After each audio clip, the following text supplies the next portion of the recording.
आखिरी हफ्ते में अगर प्रॉपर धमाकेदार रिवीजन करना है फिजिक्स का, केमिस्ट्री का, तो मैं और Anjali ma'am complete physics, complete chemistry को 3 बार आपके लिए रिवाइज कराएंगे आखिरी हफ्ते में। आप नीट फिनाले बैच में आ सकते हो, फ्री ऑफ कॉस्ट बैच है। 3 बार हम रिवाइज करेंगे, महा रिवीजन होगा बैच ये फिजिक्स और केमिस्ट्री का। 28 अप्रैल दैट इज मंडे से स्टार्ट होगा। एनसीईआरटी सारी इंपॉर्टेंट लाइंस और क्वेश्चन प्रैक्टिस रहेगी। डेली मेंटोरिंग सेशंस भी रहेंगे। हमारे ऐप पे आ जाना, क्वालिटी स्पीक्स कोटा। इसका एक ही पर्पस है, ताकि डिस्ट्रैक्शन फ्री, स्पैमर्स फ्री हम लोग पढ़ाई कर सकें। बैच फ्री है, लेकिन ऐप का अपना एक कॉस्टिंग रहती है 10 रुपीज़। कोई भी कोर्स हम डालते हैं तो 10 रुपीज़ ऐप को देना पड़ता है। वो हम अब मेरे पे नहीं जाता हूँ, मेरे को नहीं मिलता, ठीक है। तो थोड़ा सा बस 10 रुपये इन्वेस्ट कर लेना भैया, पर लाइफ टाइम की चीज़ रहेगी और खतरनाक और बढ़िया प्रिपरेशन हो जाएगा। सिंपली ऐप डाउनलोड करो, सिंपली बस ऐप डाउनलोड करो, यहाँ महा रिवीजन रहेगा, टैप करो, यहाँ टैप करो और एनरोल कर सकते हो। ऑलराइट गाइस, तो let's start with units and dimensions. खतरनाक lecture, short and crisp lecture रहेगा, सारे कंसेप्ट हम कवर कर लेंगे। तो पहला टॉपिक क्या कहता है, इस दुनिया के अंदर 7 fundamental units, that is 7 fundamental quantities हैं, ठीक है। आपको याद करना पड़ेगा, length, mass, time, current, temperature, amount of substance और ल्यूमिनस इंटेंसिटीज, ये 7 फंडामेंटल या फिर बेस क्वांटिटीज हैं, ठीक है। और इनकी अगर मैं यूनिट्स रख दूंगा, इनकी अगर यूनिट्स लिख दूंगा तो कहलाई जाएंगी फंडामेंटल यूनिट्स। तो ये हैं fundamental quantities, these are fundamental quantities. और इनकी जो यूनिट्स होंगी, कौन सी, एसआई यूनिट्स। इनकी एसआई यूनिट्स अगर रख दूंगा तो इनको बोला जाएगा फंडामेंटल या बेस यूनिट्स। जैसे लेंथ का क्या होता है, लेंथ का एसआई यूनिट होती है मीटर। मास की एसआई यूनिट क्या होती है, केजी। टाइम की एसआई यूनिट कितनी होती है, सेकंड।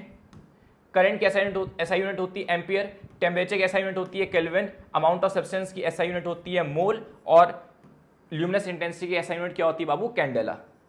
पूछ सकता है कि ये एसआई यूनिट से, हमको एसआई यूनिट से मतलब है। तो दीज आर द फंडामेंटल और the base quantities and these are the fundamental और बेस यूनिट्स। ये हो गया, ये हो गया। अब इस पर सवाल कैसे आ सकता है, एक क्वेश्चन सिंपल ऐसे पूछ लेगा, which of the following is not a fundamental quantity. कौन सी फंडामेंटल क्वांटिटी नहीं है, वाह, टिक ऑलरेडी लगा हुआ है। Temperature is a fundamental quantity, temperature fundamental quantity है। प्रेशर नहीं है। इलेक्ट्रिक करंट ऑलरेडी है। ल्यूमिनस इंटेंसिटी नहीं है, ल्यूमिनस इंटेंसिटी भी है। अमाउंट ऑफ सब्सटेंस भी है। तो सारी फंडामेंटल क्वांटिटीज है। और कौन सी नहीं है, प्रेशर। प्रेशर फंडामेंटल क्वांटिटी नहीं है, ठीक है। फिर नेक्स्ट पॉइंट की बात करते हैं, वो है सप्लीमेंट्री क्वांटिटीज। अब ये सप्लीमेंट्री क्वांटिटीज क्या होती हैं, ये भी फंडामेंटल क्वांटिटीज ही हैं, बट हुआ ये था कि पहले 7 फंडामेंटल क्वांटिटीज बन गई थी। 7 फंडामेंटल क्वांटिटीज हमने स्टैब्लिश कर ली। उसके बाद ये 2 एक्स्ट्रा फंडामेंटल क्वांटिटीज हैं, इसलिए इनका नाम रखा गया है सप्लीमेंट्री क्वांटिटीज। सप्लीमेंट समझते हो, सप्लीमेंट्स जो एक्स्ट्रा होते हैं। हम लोग डॉक्टर एडवाइस करते हैं सप्लीमेंट्स खाओ, खाना तो खाओ प्लस कुछ एक्स्ट्रा सप्लीमेंट्स खा लो, तो ये एक्स्ट्रा है, ठीक है ना। तो कोई आपसे अगर पूछे कि how many fundamental quantities are there, आप बोलोगे 7। आप बोलोगे कि 7 फंडामेंटल क्वांटिटीज ही हैं, ठीक है ना। इनको मत काउंट करना, इनको मत काउंट करना इनके अंदर। ये 2 सेपरेट हैं, बस आपको मेंटली पता होना चाहिए, बैक ऑफ द माइंड आप रख लो कि हाँ ये भी फंडामेंटल क्वांटिटीज होती हैं, बट ये एक्स्ट्रा होती है, इसलिए इनका नाम रखा गया सप्लीमेंट्री क्वांटिटीज। कौन सी होती है बेटा, सॉलिड एंगल और plane angle, these are the supplementary quantities. और इनकी एसआई यूनिट क्या होती है, इनकी एसआई यूनिट क्या होती है, रेडियन और स्टर रेडियन। ये पूछ लेता है एसआई यूनिट क्या है, रेडियन और स्टर रेडियन। और डायमेंशनलेस, दोनों ही डायमेंशनलेस होते हैं, बहुत ज्यादा इंपॉर्टेंट है, हम डिस्कस करेंगे, आराम से इसको डिस्कस करेंगे। पहले इसको समझ लेते हैं कि भैया ये प्लेन एंगल, सॉलिड एंगल क्या है। देखो बाबू, ये जो आपका प्लेन एंगल है, ये नॉर्मल जो आप थीटा देखते हो ना, normal angle theta 30 degree, 20 degree, 40 degree, जो नॉर्मल थीटा है वही प्लेन एंगल है, नॉर्मल थीटा एंगल, ठीक है ना। इसका फॉर्मूला आप जानते हो क्या होता है, इसका फॉर्मूला होता है theta is equal to arc length upon radius. तो जिनको थोड़ी सी मैथ्स पता है उनको ये फॉर्मूला पता होगा, बहुत हमारे लिए काम का नहीं आ पाता, बट स्टिल इंपॉर्टेंट है। Theta is equal to arc length upon radius, और प्लेन एंगल क्या है, normal theta. Arc length upon radius का मतलब क्या हुआ, इसका मतलब क्या हुआ, इस फॉर्मूले का मतलब क्या हुआ, कुछ मतलब ऐसा हुआ, मान लेते हैं ये सर्कल है, मान लेते हैं ये सर्कल है, ठीक है ना।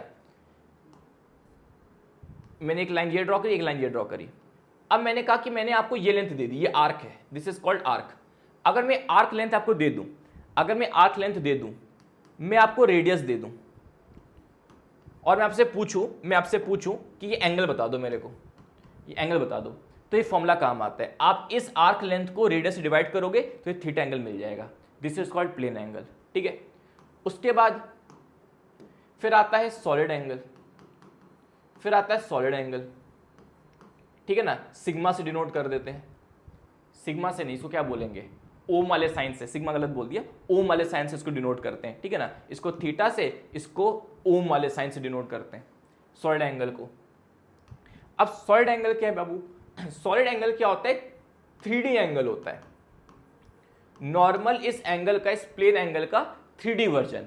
जैसे फॉर एग्जांपल आपने नोटिस किया होगा, सर्कल का 3D क्या होता है? स्फीयर।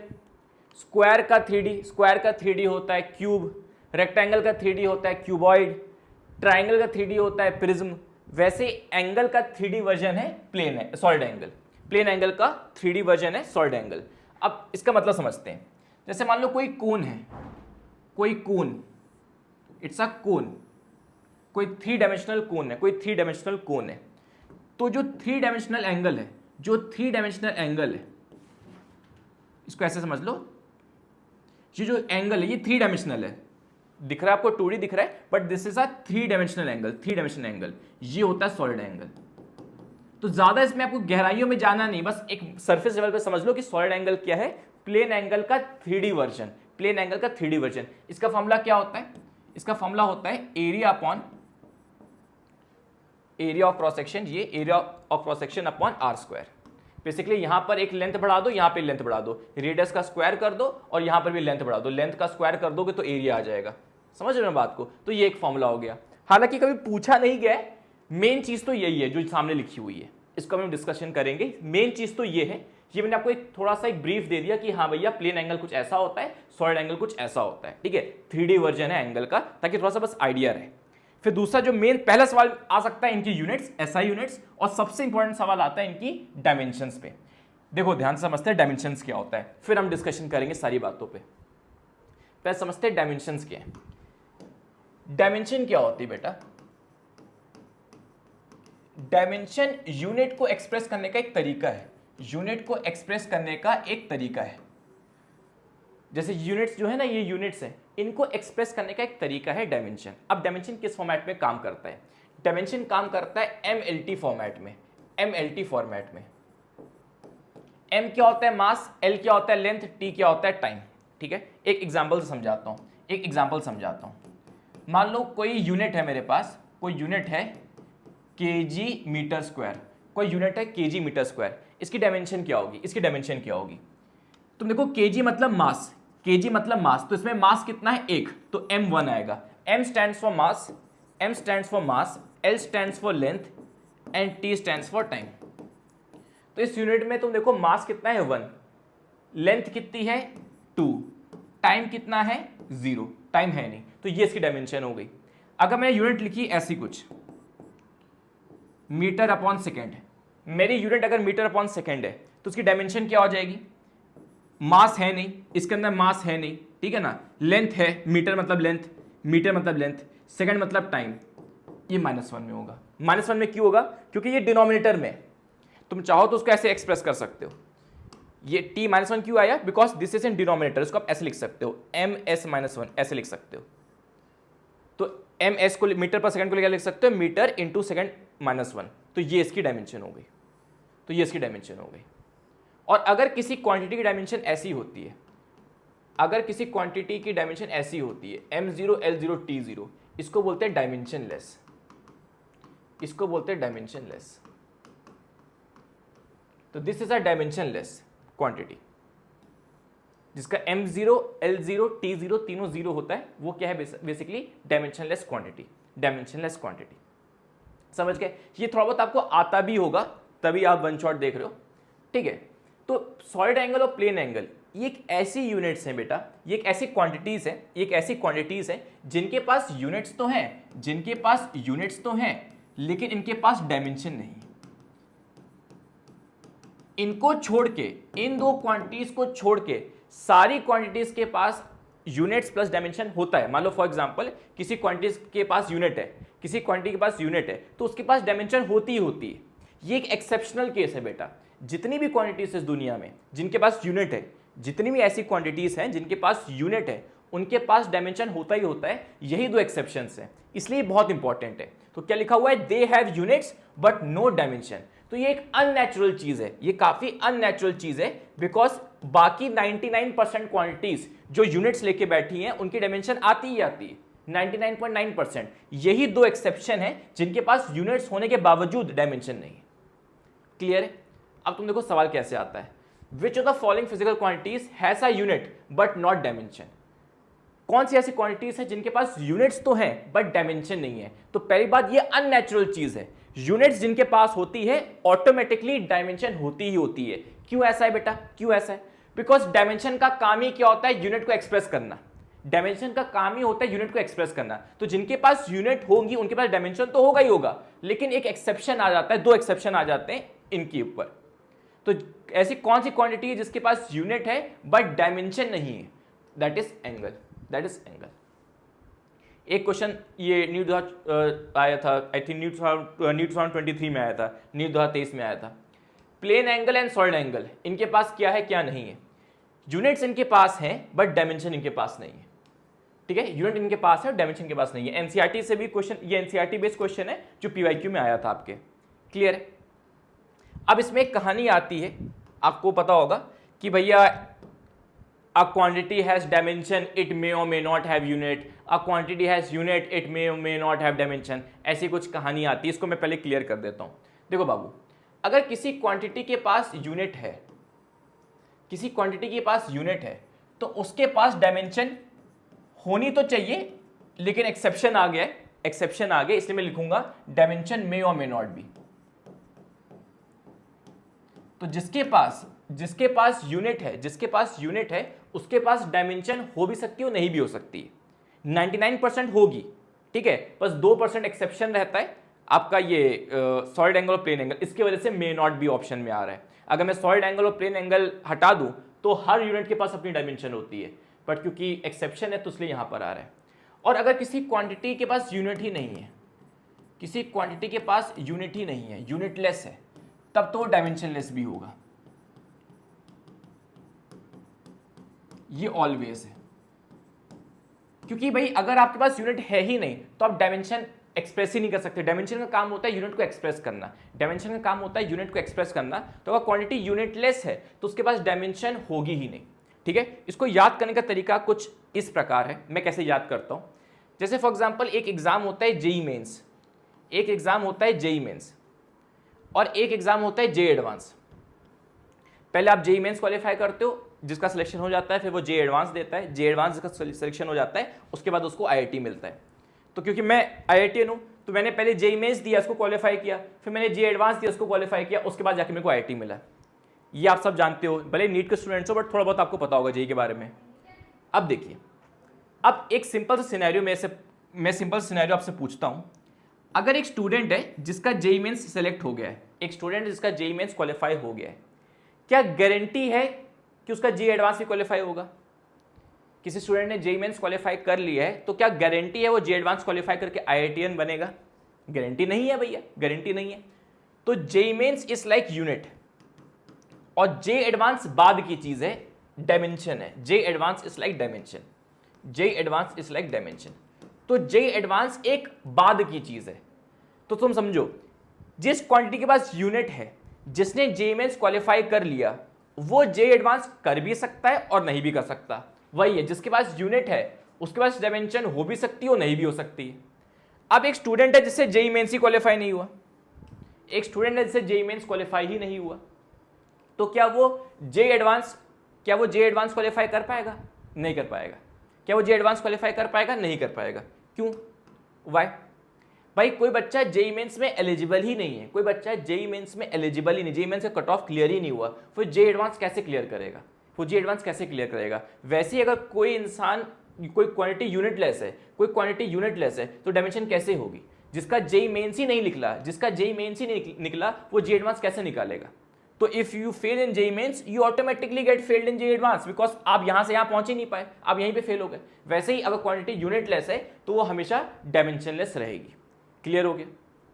चलिए, अब आता है सिग्निफिकेंट फिगर्स। अब आता है सिग्निफिकेंट फिगर्स। इसका क्या रूल है, ध्यान समझते हैं। देखो, अगर फिगर 1 से लेके 9 तक है, अगर फिगर 1 से लेके 9 तक है, 1 2 3 4 5 6 7 8 9, तो हमेशा आप काउंट करोगे, हमेशा काउंट करोगे, ये हमेशा काउंट किया जाएगा, हमेशा काउंट किया जाएगा।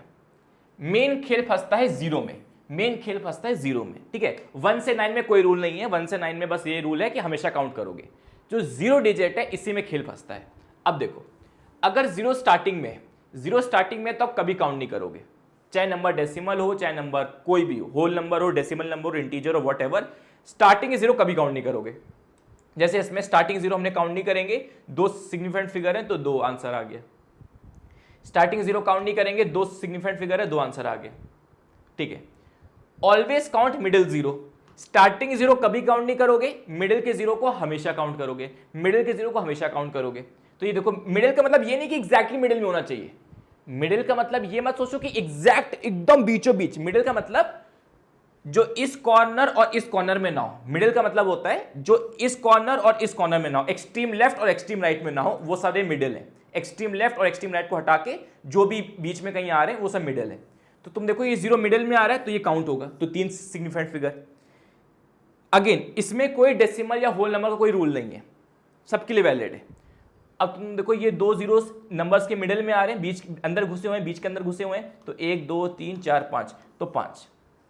समझ गए? तो जो जीरोस एक्सट्रीम में नहीं होते, जो zeros extreme left extreme right में नहीं है, उनको हम क्या बोलेंगे? Middle zeros. कुछ लोगों को लगता है सर मिडिल का जीरो का मतलब होता है एग्जैक्टली मिडिल, नहीं, बीच में कहीं होने चाहिए तो हमेशा काउंट करोगे। स्टार्टिंग वाले कभी काउंट नहीं, बीच वाले हमेशा count. Never count and zero for whole number. अब देखो जो एंड वाले जीरो होते हैं, एंड वाले जो जीरो होते हैं, यहां पे दो रूल्स लगते हैं। यहां पे इस बात पे फर्क पड़ता है कि नंबर होल नंबर है कि डेसिमल नंबर है। जो पहले दो रूल्स थे, rule number 1 and rule number 2, इनको मतलब नहीं है। इनको मतलब नहीं है कि डेसिमल नंबर है कि कौन सा नंबर है, इनको मतलब नहीं है कि डेसिमल नंबर है होल नंबर, कोई मतलब नहीं। ये रूल्स हमेशा वैलिड है। एंड का जीरो सबसे टफ होता है, सबसे ट्रिकी होता है। ज्यादा ट्रिक नहीं है, बस थोड़ा सा ट्रिक है कि एंड के जीरो में आप कभी काउंटिंग नहीं करोगे। एंड के जीरो आप कभी काउंट नहीं करोगे अगर नंबर एक होल नंबर है, मतलब नॉन डेसिमल नंबर। जिस नंबर में डेसिमल नहीं आता, नॉन डेसिमल नंबर्स को क्या बोलते हैं? Whole numbers. इनका एंड आप कभी काउंट नहीं करोगे, इनका एंड आप कभी काउंट नहीं करोगे। तो इनमें दो और इनमें भी दो, बट सेम वही एंड के जीरो, सेम वही एंड के जीरो आपको काउंट करने पड़ेंगे अगर नंबर डेसिमल वाले, अगर नंबर डेसिमल वाले। सर डेसिमल कहां होना चाहिए वो मतलब नहीं है, सर डेसिमल यहां होना चाहिए कि यहां होना चाहिए, डेसिमल कहां पर ये मतलब नहीं है, लोकेशन ऑफ डेसिमल से मतलब नहीं है, बस मतलब इस चीज से होना चाहिए कि डेसिमल नंबर है कि नहीं। अगर डेसिमल नंबर आ गया, अगर डेसिमल नंबर आ गया तो आपको ये एंड के जीरो काउंट करने पड़ेंगे। तो 1 2 3, देखो गलती कर दी, 1 2 3 4, 4 ये सही। तो तुम देखो ये नंबर सेम ही है, ये नंबर सेम ही है, बस अंतर क्या है, ये डेसिमल आ गया, कहीं भी डेसिमल आ सकता है, इट डजंट मैटर डेसिमल कहां पर है, कहीं भी, यहां आ सकता है, यहां आ सकता है, यहां आ सकता है, यहां आ सकता है, यहां आ सकता है, डेसिमल कहीं भी आए वो मतलब नहीं है। बस एक डेसिमल नंबर अगर आ गया, अगर डेसिमल नंबर आ गया तो एंड के जीरो को आपको काउंट करना पड़ेगा, और अगर नंबर डेसिमल वाला नहीं है, एक होल नंबर है, तो एंड के जीरो को काउंट नहीं करोगे, नेवर काउंट। डेसिमल नंबर के लिए ऑलवेज काउंट। तो यही 3 मेन रूल्स हैं। फिर कुछ छोटे मोटे और रूल्स हैं। अगर 10 की पावर कोई वाला 10 की पावर x वाला कोई टर्म आ गया, 10 की पावर 3, 10 की पावर -3, कोई 10 की पावर वाला टर्म आ गया, तो उसे सिंपली आप इग्नोर कर दोगे, सिंपली इग्नोर कर दोगे। जैसे ये है, इसमें 10 की पावर 4 को इग्नोर कर दोगे, 2.3 को देखोगे तो दो सिग्निफिकेंट फिगर हो गए इसमें। 10 की पावर -4 इसको इग्नोर कर दोगे, 10 की पावर -4 इसको इग्नोर कर दोगे। यहाँ पे 3 है, गलत हो गया, तुम देखो यहाँ 3 सिग्निफिकेंट फिगर होंगे, ठीक है ना, 3 सिग्निफिकेंट फिगर होंगे। तो 10 की पावर वाले टर्म को आपको सिंपली इग्नोर करना है, बाकी नंबर में आंसर आ जाएगा। फिर आता है exact number in formula have infinite significant figures. जो ये कांस्टेंट्स होते हैं, ये जो नंबर्स होते हैं परफेक्ट नंबर्स, ये फॉर्मूले में जो परफेक्ट नंबर्स आते हैं, 2 हो गया, पाई हो गया, ये जो परफेक्ट नंबर्स आते हैं 2 या पाई, इनके पास क्या है? Infinite significant figures. ये एनसीईआरटी के लाइन बाय लाइन में रूल्स आपके सामने लेके आया हूं इन अ सिंप्लीफाइड वर्जन, ठीक है। जो एनसीईआरटी में लिखा है हमें एक्सेप्ट करना पड़ेगा। ये एग्जांपल्स भी प्योर एनसीईआरटी के हैं, ये एग्जांपल्स भी प्योर एनसीईआरटी के हैं। तो जो कांस्टेंट नंबर्स आते हैं फॉर्मूले के अंदर, इनके पास इनफाइनाइट सिग्निफिकेंट फिगर होता है। चलिए, ये एनसीईआरटी बैक साइज का सवाल है, ठीक है, एक बार करते हैं। चलिए, state the number of significant figures in the following, state the number of significant figures in the following. पहला, स्टार्टिंग के जीरोस कभी काउंट नहीं करोगे, तो यहां सिग्निफिकेंट फिगर आएगा 1। 10 की पावर टर्म को सिंपली उड़ा दो, यहां सिग्निफिकेंट फिगर आएगा 3। स्टार्टिंग जीरो को कभी काउंट नहीं करोगे, स्टार्टिंग जीरो कभी काउंट नहीं करोगे, और एंड के जीरो को काउंट करोगे अगर नंबर डेसिमल है। स्टार्टिंग तो गया, एंड का जीरो तभी काउंट होगा अगर डेसिमल नंबर है तो 1 2 3 4, तो ये 4 सिग्निफिकेंट फिगर। एंड का 0 काउंट होगा अगर डेसिमल नंबर है, तो 1 2 3 4, ये 4 हो गया। मिडिल जीरो काउंट करना ही पड़ता है, मिडिल जीरो तो हमेशा काउंट होता है, 1 2 3 4। स्टार्टिंग जीरोस को कभी काउंट नहीं करोगे, और ये हो गया 4, क्लियर है। अब आता है एडिशन या सब्ट्रैक्शन ऑफ सिग्निफिकेंट फिगर्स। अगर फॉर एग्जांपल एक नंबर है 2.33 प्लस 0.1, ठीक है, आपको ऐड करना है। अब पूछता है कि भैया इनको ऐड करो करेक्ट सिग्निफिकेंट फिगर्स में। तो रूल क्या कहता है, जब भी आप दो नंबर्स को ऐड या सब्ट्रैक्ट करते हो तो आपके फाइनल आंसर में minimum number of decimal places आना चाहिए, इन फाइनल आंसर। बात को समझते हैं ध्यान से। तुम देखो कि यहां पे कितने डेसिमल प्लेसेस हैं, यहां डेसिमल प्लेसेस हैं 2, यहां डेसिमल के बाद कितने प्लेसेस हैं 1। तुम्हें जो फाइनल आंसर आएगा what ever is the answer, मुझे कैलकुलेट नहीं करना, मुझे एक्चुअल में ऐड नहीं करना है, मुझे बस ये देखना है कि जो मेरा फाइनल आंसर है उसके पास मिनिमम डेसिमल प्लेसेस होने चाहिए। जैसे इस नंबर के पास 2 डेसिमल प्लेसेस हैं, इसके पास 1 डेसिमल प्लेस है, तो मेरे फाइनल आंसर के पास जो भी आंसर सॉल्व हो गया है, मेरे फाइनल आंसर के पास सिर्फ 1 डेसिमल प्लेस होना चाहिए। 2.43 लिख दूंगा गलत हो जाएगा, मुझे 2.4 लिखना पड़ेगा। वाई? बिकॉज मेरे फाइनल आंसर के पास इन दोनों में से जो मिनिमम डेसिमल प्लेसेस है वो होना चाहिए। अब ये चीज एडिशन के लिए भी वैलिड है, ये चीज सब्ट्रैक्शन के लिए भी वैलिड है। मैं एक क्वेश्चन कराता हूं taking into account of the significant figures, what is the value of, यहां गलती हो गई, what is the value of 9.99 metre minus, यहां माइनस साइन कर दो, माइनस 0.0099 मीटर। अब जिसको नहीं पता है उसको लगेगा कि सर मेरे को सिंपली लगता है माइनस करना है। यहां माइनस नहीं करना है आपको, वहां टाइम वेस्ट होगा। अगर तुम माइनस करने की कोशिश करोगे यू विल वेस्ट टाइम। आपको क्या देखना है कि जब भी दो नंबर्स को आप माइनस करना है, ऐड करो या माइनस करो, आपको हमेशा मिनिमम डेसिमल प्लेसेस देखने, ठीक है ना। फॉर एग्जांपल यहां 2 डेसिमल प्लेसेस हैं, यहां 4 डेसिमल प्लेसेस हैं, यहां 2 डेसिमल प्लेसेस हैं, यहां 4 डेसिमल प्लेसेस हैं। अब ध्यान समझो, मेरे फाइनल आंसर में भी 2 ही डेसिमल प्लेस होने चाहिए। क्यों? 2 और 4 में सबसे मिनिमम कौन सा होता है? 2। तो अगर a माइनस बी हो रहा है, 2 नंबर्स ऐड हो चाहे माइनस हो, मिनिमम डेसिमल प्लेसेस देखने, यहां 4 है यहां 2 है, तो मेरे आंसर में भी 2 ही होने चाहिए। यहां तुम देखो 3 आ रहे हैं, यहां देखो 4 आ रहे हैं, यहां देखो 1 आ रहा है, यहां 2 आ रहे हैं, तो ये आंसर है। अब यहां पे डाउट सुनो, स्टूडेंट्स का डाउट क्या रहता है? डाउट ये रहता है सर यहां लिखा है taking into account of significant figure, और आप कह रहे हो कि डेसिमल नंबर चेक करो। हां, कंफ्यूज मत करना, लिखा रहेगा take into account of significant figure.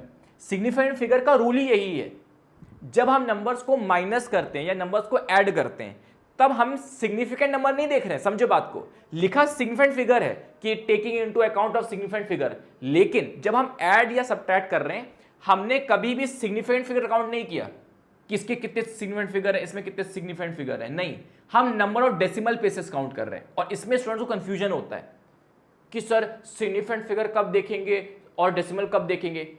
Significant figure देखेंगे ही नहीं, जब भी एडिशन या सब्ट्रैक्शन होगा आपको सिर्फ और सिर्फ डेसिमल प्लेसेस ही देखना है, आपको पूरे नंबर से मतलब ही नहीं होना चाहिए। अगर एडिशन या सब्ट्रैक्शन हो रहा है पूरे नंबर से मतलब ही नहीं होना चाहिए, बस एंड के डेसिमल प्लेसेस देखिए, और जहां कम है फाइनल आंसर में उतना ही होना चाहिए। यहां 2 है यहां 1 है तो आंसर में 1 आना चाहिए, यहां 2 है यहां 4 है तो फाइनल आंसर में सिर्फ 2 ही डेसिमल प्लेस आने चाहिए। पूरे नंबर को देखना ही नहीं है, डेसिमल की बाद की डिजिट्स को देखना है। अब नेक्स्ट है मल्टीप्लीकेशन और डिवीजन। अगर मल्टीप्लीकेशन या डिवीजन हो रहा है बाबू, मल्टीप्लीकेशन या डिवीजन हो रहा है, यहां पर मिनिमम सिग्निफिकेंट फिगर्स देखेंगे, यहां मिनिमम सिग्निफिकेंट फिगर्स देखेंगे, यहां पूरे नंबर से मतलब होना चाहिए हमें। फॉर एग्जांपल 3.46 इंटू 0.01 ये हो गया, या 0. कुछ ऐसे कर लेते हैं। अब देखो, अब ये मल्टीप्लाई हो गया, जो भी आएगा मेरे को मतलब नहीं है, ठीक है, वो एक्चुअल मल्टीप्लाई नहीं करना है, आपको सिग्निफिकेंट फिगर्स देखने। अब इस क्वेश्चन में कैसे सॉल्व करना है? अब इस क्वेश्चन में क्योंकि मल्टीप्लीकेशन डिवीजन है, यहां पे मल्टीप्लीकेशन हो रहा है, तो यहां पे आप पूरे नंबर्स का सिग्निफिकेंट फिगर काउंट करना है। यहां कितने सिग्निफिकेंट फिगर है? 3। यहां कितने सिग्निफिकेंट फिगर है? स्टार्टिंग 0 को काउंट नहीं करना, बच्चे एंड के 0। यहां सिग्निफिकेंट फिगर है 2। तो हमारे आंसर में भी कितने सिग्निफिकेंट फिगर होने चाहिए? 2 होने चाहिए। तो यहां पे डेसिमल प्लेसेस नहीं देखेंगे। तो इस चीज को बहुत क्लियर कर लीजिए दिमाग में कि अगर नंबर्स मल्टीप्लाई या डिवाइड हो रहे हैं, नंबर्स मल्टीप्लाई या डिवाइड हो रहे हैं, तब पूरा नंबर देखते हैं, तब डेसिमल से मतलब नहीं है। तब हमें पूरे नंबर का सिग्निफिकेंट और पूरे नंबर का सिग्निफिकेंट देखना है, और minimum significant should be our answer. Minimum significant should be our answer. और यहां पर क्या किया? यहां पे डेसिमल देखा, यहां पे पूरे नंबर से मतलब नहीं है, यहां सिर्फ डेसिमल प्लेसेस से मतलब है। चलिए एक पीवाईक्यू करते हैं। The area of rectangular field in metre square of length, ये लेंथ इतनी है, ब्रेथ इतनी है, after rounding off the value of correct significant digits is. Okay, अब 55.3 है इंटू 25 है। यहां कितने सिग्निफिकेंट फिगर्स हैं? अब यहां डेसिमल नहीं देखना, यहां डेसिमल नहीं देखना, यहां पूरा पूरा सिग्निफिकेंट फिगर देखना है। यहां दो सिग्निफिकेंट फिगर है, यहां 3 सिग्निफिकेंट फिगर है। तो हमारे आंसर में कितने सिग्निफिकेंट फिगर होने चाहिए? 2 सिग्निफिकेंट फिगर होने चाहिए। यहां पे ना थोड़ी सी गलती है, ये 102 नहीं है, 1 की पावर 2 है, 10 की पावर 2 है, सॉरी। ये तो यहां 3 सिग्निफिकेंट फिगर है, यहां 2 सिग्निफिकेंट फिगर है। तो हमारे फाइनल आंसर में भी 2 ही सिग्निफिकेंट फिगर होने चाहिए।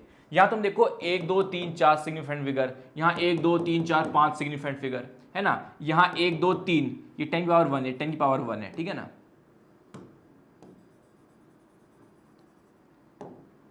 ठीक है ना। और यहां कितने होंगे? 1 2। ये आंसर करेक्ट है। हमने ऑलरेडी डिस्कस कर चुके हैं, जो 10 की पावर वाला टर्म होता है उसको इग्नोर करते हैं। 10 की पावर वाला टर्म को तो हम सिंपली इग्नोर करते हैं, है ना। 10 की पावर वाले टर्म को तो इग्नोर करते हैं। तो यहाँ 2 सिग्निफिकेंट फिगर है और 2 ही आने चाहिए थे, 2 ही आने चाहिए। तो आंसर क्या हो गया? 3 हो गया। चलिए अब हम बात करते हैं एरर्स की। अब देखो एरर्स का क्या सीन है। एरर्स 3 टाइप के होते हैं। एक होता है एब्सोल्यूट एरर, और एक होता है फ्रैक्शनल एरर, और एक होता है बाबू परसेंटेज एरर। एरर का मतलब क्या होता है? करेक्ट आंसर से जो भी डेविएशन है उसको बोलते हैं एरर। हम कहते हैं सर मेरे से गलती हो गई, मेरे से एरर हो गया। एरर का मतलब होता है जो भी चीज करेक्ट होनी चाहिए थी, जो ट्रू आंसर है, जो एक्चुअल आंसर है, उससे आप डेविएट कर गए। आपका आंसर ट्रू आंसर के बराबर नहीं आ पाया तो आपने एरर कर दिया। ये बेसिक मतलब एरर का। गलती मतलब यही हुआ, सही काम नहीं कर पाया मतलब आपने कुछ गलती कर दी। अब देखो क्या कैसे फाइंड करते हैं absolute error, fractional error, percentage error कैसे फाइंड करते हैं। देखिए पहले इससे पहले आपको सीखना पड़ेगा एरर की रिप्रेजेंटेशन क्या होती है। एरर की रिप्रेजेंटेशन क्या होती है? एल है जैसे for example 10 plus minus 0.1 metre, ये है एरर की रिप्रेजेंटेशन। आप समझते हैं, इसको डिकोड करते हैं। जब मैं ये लिख रहा हूं कि L is equal to 10 plus minus 0.1 metre, इसका मतलब क्या है? इसका मतलब क्या है? जो मेजर्ड वैल्यू है, जो वैल्यू नापी गई है, जो वैल्यू मेजर करी गई है वो है 10। तो मेरी जो वैल्यू है, मेजर्ड वैल्यू, जो मेजर्ड वैल्यू है वो कितनी है? 10। और ये क्या है बेटा? ये है आपका एरर। प्लस माइनस का मतलब क्या है? ये एक पार्ट ऑफ रिप्रेजेंटेशन है। प्लस माइनस मतलब प्लस 0.1 भी हो सकता है, माइनस 0.1 भी हो सकता है। तो एरर क्या होता है? ये है मेजर्ड वैल्यू और ये है एरर। देखो जब नीट एग्जामिनेशन होता है, मैं आपसे मार्क्स पूछता हूं तो आप भी ऐसे ही आंसर देते हो, सर मेरे मार्क्स बन रहे हैं 650, प्लस माइनस 10 कर लीजिएगा। वो आंसर की में थोड़ा सा डाउट है। होता कि नहीं होता? जब मॉक टेस्ट के मार्क्स या फिर रियल एग्जामिनेशन के मार्क्स पूछता है टीचर आपसे, या कोई आपके माँ बाप पूछते हैं, तो आप ऐसे आंसर तो देते हो, मेरे मार्क्स आ रहे हैं 600 मार्क्स आ रहे हैं, प्लस माइनस 10 कर लेना यार। मतलब 600 मैंने कैलकुलेट करे हैं, बट गलती हो सकती है मेरे से, आंसर की कुछ गड़बड़ हो सकती है, तो प्लस माइनस 10 कर देना। तो 10 ऊपर भी आ सकता है, 10 नीचे भी आ सकता है। तो वैसे ही है कि मेरे मार्क्स आ रहे हैं 10, प्लस माइनस 0.1 कर लेना यार। 10 मार्क्स मैंने कैलकुलेट तो 10 मार्क्स किए, this is the calculated value, this is the measured value. और 0.1 का एरर आ सकता है, या तो ऊपर या तो नीचे, ऊपर नीचे 19-20 का फर्क आ सकता है, तो वही चीज है। तो वैल्यू है 10 और ऊपर नीचे 0.1 हो सकता है। ये हो गया रिप्रेजेंटेशन। अब देखते हैं एब्सोल्यूट एरर कैसे फाइंड करते हैं। ये जो एरर होता है 0.1, इसको बोलते हैं एब्सोल्यूट एरर। जब हम एरर्स की बात करेंगे हम सिर्फ और सिर्फ मैग्नीट्यूड की बात करेंगे। ये प्लस माइनस में कंफ्यूजन मत पालना कि सर माइनस 0.1 होगा कि प्लस 0.1। ये एक रिप्रेजेंटेशन का पार्ट है प्लस माइनस। प्लस माइनस का मतलब बस इतना ही है कि जो एरर है वो 0.1 प्लस में भी हो सकता है, 0.1 माइनस में भी हो सकता है। जस्ट लाइक आपके 600 मार्क्स बन रहे हैं, प्लस 10 भी हो सकता है, माइनस 10 भी हो सकता है। चाहे तो 610 आ जाएगी तो 590 आ जाएगी, तो प्लस माइनस हो सकता है। तो हमेशा एरर्स हमेशा पॉजिटिव रखने अपने को। एरर्स में साइन नहीं आएगा, एरर्स में हमेशा मैग्नीट्यूड आता है। तो हम सिर्फ और सिर्फ इस वैल्यू से मतलब रखेंगे 0.1। तो एब्सोल्यूट एरर क्या होता है? एब्सोल्यूट एरर क्या होता है? सिंपली ये 0.1। फ्रैक्शनल एरर कोई पूछे आपसे, फ्रैक्शनल एरर कोई पूछे, फ्रैक्शनल एरर होता है absolute error upon measured value. Absolute error upon measured value, ये आ गया आपका फ्रैक्शनल एरर। परसेंटेज एरर क्या होता है? Absolute error upon fractional value, sorry absolute error upon measured value, absolute error upon measured value, just like fractional error, बस into 100 करके percentage sign लगा दो। तो परसेंटेज एरर क्या होता है? बिल्कुल फ्रैक्शनल एरर के बराबर होता है, that is this value upon this value, बस इनटू 100 करके परसेंटेज साइन लगा दो। तो ये तीनों हो गए आपके एरर्स निकालने का तरीका। तो जब कभी मैं आपको ये फॉर्मेट दूंगा, जब कभी मैं ये फॉर्मेट दूंगा, मैं आपसे एब्सोल्यूट एरर पूछ सकता हूं, मैं आपसे फ्रैक्शनल एरर पूछ सकता हूं, मैं आपसे परसेंटेज एरर पूछ सकता हूं, आपको बताना पड़ेगा। अब है एडिशन सब्ट्रैक्शन ऑफ एरर्स। पहले क्या पढ़ रहे थे? Addition subtraction of significant figures. ये है एडिशन सब्ट्रैक्शन ऑफ एरर्स। तो क्या इसका रूल है? सिंपल सा रूल है, errors are always added. Simple rule है, एरर्स आर ऑलवेज एडेड। ये बड़ा इंपॉर्टेंट रूल है, errors are always added. Errors कभी भी सब्ट्रैक्ट नहीं होते, एरर्स हमेशा ऐड होते हैं। एनसीईआरटी में एक एग्जांपल है, एनसीईआरटी का सॉल्ड एग्जांपल मैं करा देता हूं। एनसीईआरटी का सॉल्ड एग्जांपल कुछ ऐसे कहता है कि T1 टेम्परेचर है 10 डिग्री प्लस माइनस 0.1 और T2 टेम्परेचर है 20 डिग्री प्लस माइनस 0.2। तो पूछता है कि T2 प्लस T1 बता दो और T2 माइनस T1 बता दो विद एरर। तो T2 प्लस T1 क्या होगा?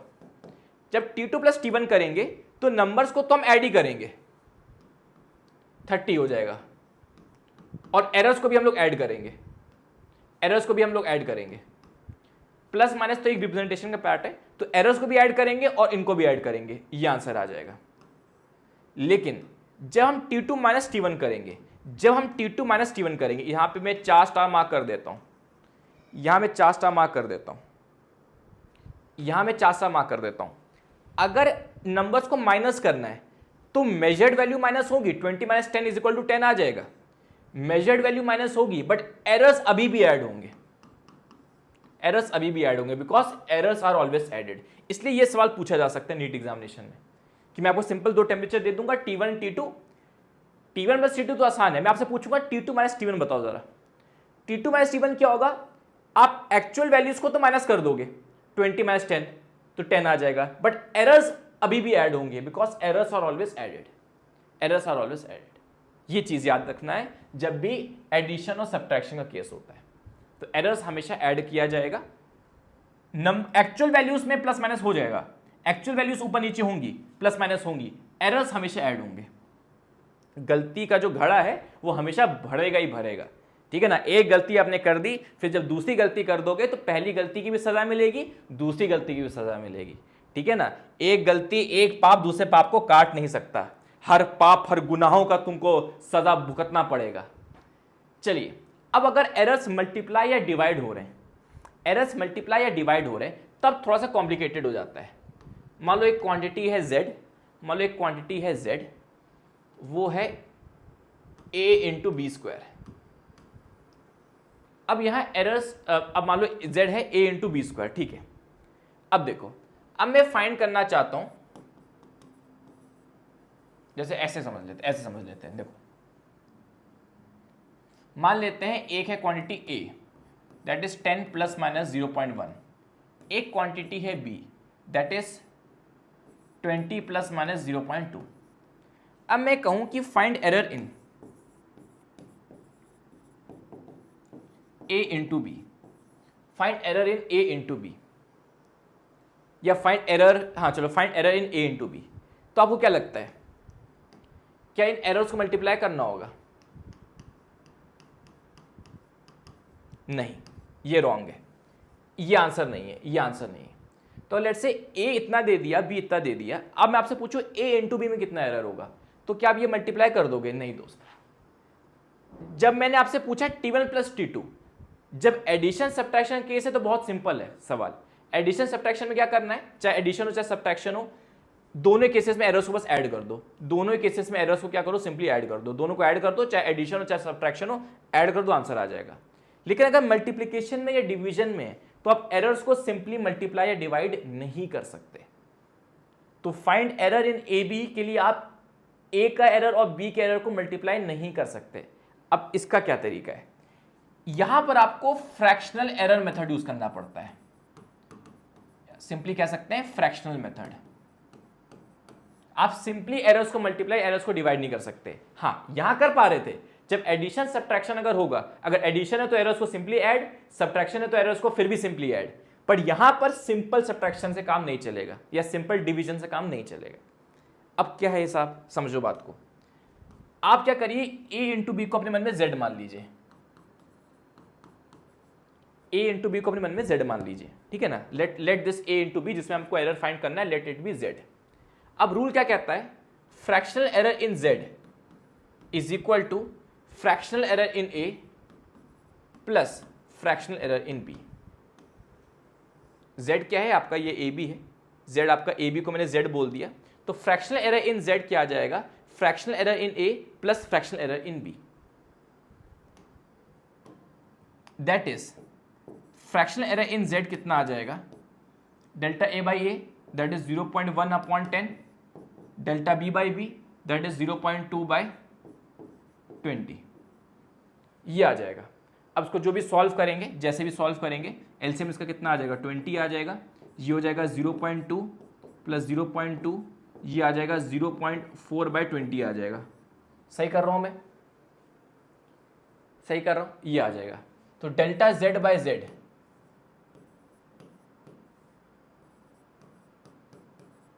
कितना आ जाएगा, 0.4 बाई 20।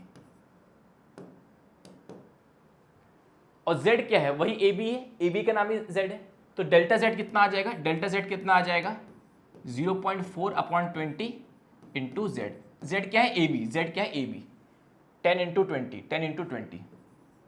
देखो डेल्टा z क्या होगा, डेल्टा z है error in A B, delta z होगा error in A B. z की वैल्यू कितनी हो जाएगी, 10 इंटू 20। देखो आपको यहां तक जाने की जरूरत नहीं है, यही आंसर यहीं तक ही आ गया, आंसर यहीं तक ही आ गया। वैसे तो आंसर यहीं तक ही आ गया है, यही मेरा आंसर है, 0.4 अपॉन 20, यही मेरा आंसर है। बट कोई स्पेसिफिकली डेल्टा जेड पूछ ले, कोई स्पेसिफिकली डेल्टा जेड ही पूछ ले, यहां तो मेरा आंसर आ गया है। बट लेट से नीट एग्जामिनेशन वाला स्पेसिफिकली डेल्टा जेड पूछ ले, तो आपको क्या करना पड़ेगा,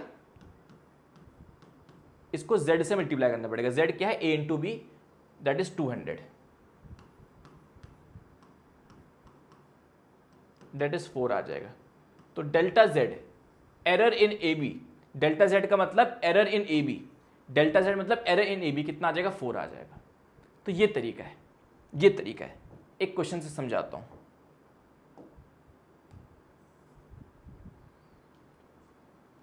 ओके, ये तो ऐसा हो गया। और पहले और कुछ थ्योरी कर लेते हैं। मान लो z इज इक्वल टू ऐसा कुछ है, मान लो ऐसा कोई एक्सप्रेशन दे रखा है। तो यहां पे जो फ्रैक्शनल मेथड लगाएंगे, जब यहां पे फ्रैक्शनल मेथड लगाएंगे तो क्या कंसेप्ट रहेगा, delta Z by Z fractional error in Z is equal to, जो पावर्स है वो कोफिशिएंट बन जाते हैं, जो पावर्स है वो कोफिशिएंट बन जाते हैं, जो नेगेटिव पावर्स हैं वो पॉजिटिव पावर में कन्वर्ट हो जाती है। नेगेटिव साइन को लेना ही नहीं है, एरर्स आर ऑलवेज एडेड। तो ये हो जाएगा प्लस, जो डिनोमिनेटर में डजेंट मैटर, कहां पर भी डिनोमिनेटर में हो न्यूमरेटर में फर्क नहीं पड़ता। तो इसमें जो फ्रैक्शनल मेथड है वो ऐसी बनेगी, this is the fractional method equation, this is the fractional error equation. ये फ्रैक्शनल एरर इक्वेशन है। क्या बोला, power becomes the coefficient, power बन गए कोफिशिएंट, कोफिशिएंट मतलब जो उसके आगे आ गए, पावर बन गया कोफिशिएंट, दैट इज पावर सामने आ गया, पावर सामने आ गया। और आपका जो ये है क्या कहते हैं, एरर्स हैं, जो नेगेटिव पावर से बेसिकली एरर्स को हमेशा आप ऐड करोगे, एरर्स को हमेशा ऐड करोगे, भले नेगेटिव पावर है बट आपने नेगेटिव पावर इग्नोर करके सबको ऐड कर दिया। तो ये फ्रैक्शनल इक्वेशन बनानी आपको आनी चाहिए, ये फ्रैक्शनल इक्वेशन बनानी आपको आनी चाहिए। और अगर कोई परसेंटेज एरर की बात करे, कोई परसेंटेज एरर की बात करे, परसेंटेज एरर इन जेड पूछे, परसेंटेज एरर इन जेड पूछे, तो बहुत सिंपल है, just like fractional equation percentage error की इक्वेशन बिल्कुल सेम रहती है। परसेंटेज एरर की बात करें तो हो जाएगा 2 times percentage error in A plus 3 times percentage error in B plus 1 times percentage error in C. Same चीज रहेगी जो फ्रैक्शनल एरर की है, सेम चीज रहेगी, वही पावर्स बन जाएंगे कोफिशिएंट, पावर्स बन जाएंगे कोफिशिएंट और सारे पावर्स को पॉजिटिव कर देना है। अब जैसे मैं कुछ क्वेश्चंस प्रैक्टिस कराता हूं, इस पे सवाल कैसे आते हैं ध्यान समझो। Percentage error in the measurement of G is, तो जी कितना है 4 pi square L by T square. अब पूछा है परसेंटेज एरर इन जी। अब परसेंटेज एरर इन जी क्या होगा, परसेंटेज एरर इन जी क्या होगा। 4 में तो एरर आ नहीं सकता, 4 कांस्टेंट है, पाई में भी एरर आ नहीं सकता, पाई कांस्टेंट है, बचा एल और टी स्क्वायर। तो परसेंटेज एरर इन जी क्या हो जाएगा, percentage error in L plus 2 times percentage error in T, ये आ जाएगा आपका आंसर। परसेंटेज एरर इन जी क्या हो जाएगा, percentage error in L plus 2 times percentage error in T. अब देखो परसेंटेज एरर इन एल कैसे फाइंड करेंगे, परसेंटेज एरर इन टी कैसे फाइंड करेंगे। एल का रिप्रेजेंटेशन दे रखा है, एल का रिप्रेजेंटेशन दे रखा है, एल का रिप्रेजेंटेशन दे रखा है। तो percentage error in L, percentage error in L will be equal to delta L by L, delta L by L into 100, 1% आ गया। परसेंटेज एरर इन टी कितना आएगा, परसेंटेज एरर इन टी कितना आएगा, delta T by T, error upon value, error upon measured value into 100 और percentage sign लगा दो, ये भी 1% आएगा, ये भी 1% आएगा, ये भी 1% आएगा। तो आंसर कितना आ जाएगा 1% plus 2 into 1%, that is 3%। 3% answer आ जाएगा, 3% आंसर आ जाएगा। ओके, P दे रखा है A cube B minus 2 C D. अब पूछा है परसेंटेज एरर इन P। अब परसेंटेज एरर इन P कितना हो जाएगा, 3 times percentage error in A plus 2 times percentage error in B plus percentage error in C plus percentage error in D। Errors are always added, powers become the coefficient. Errors are always added, powers become the coefficient.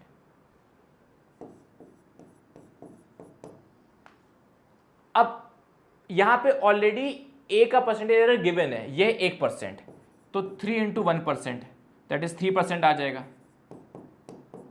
B का already percentage error दे रखा है 2%, 2 2 जा 4% आ जाएगा।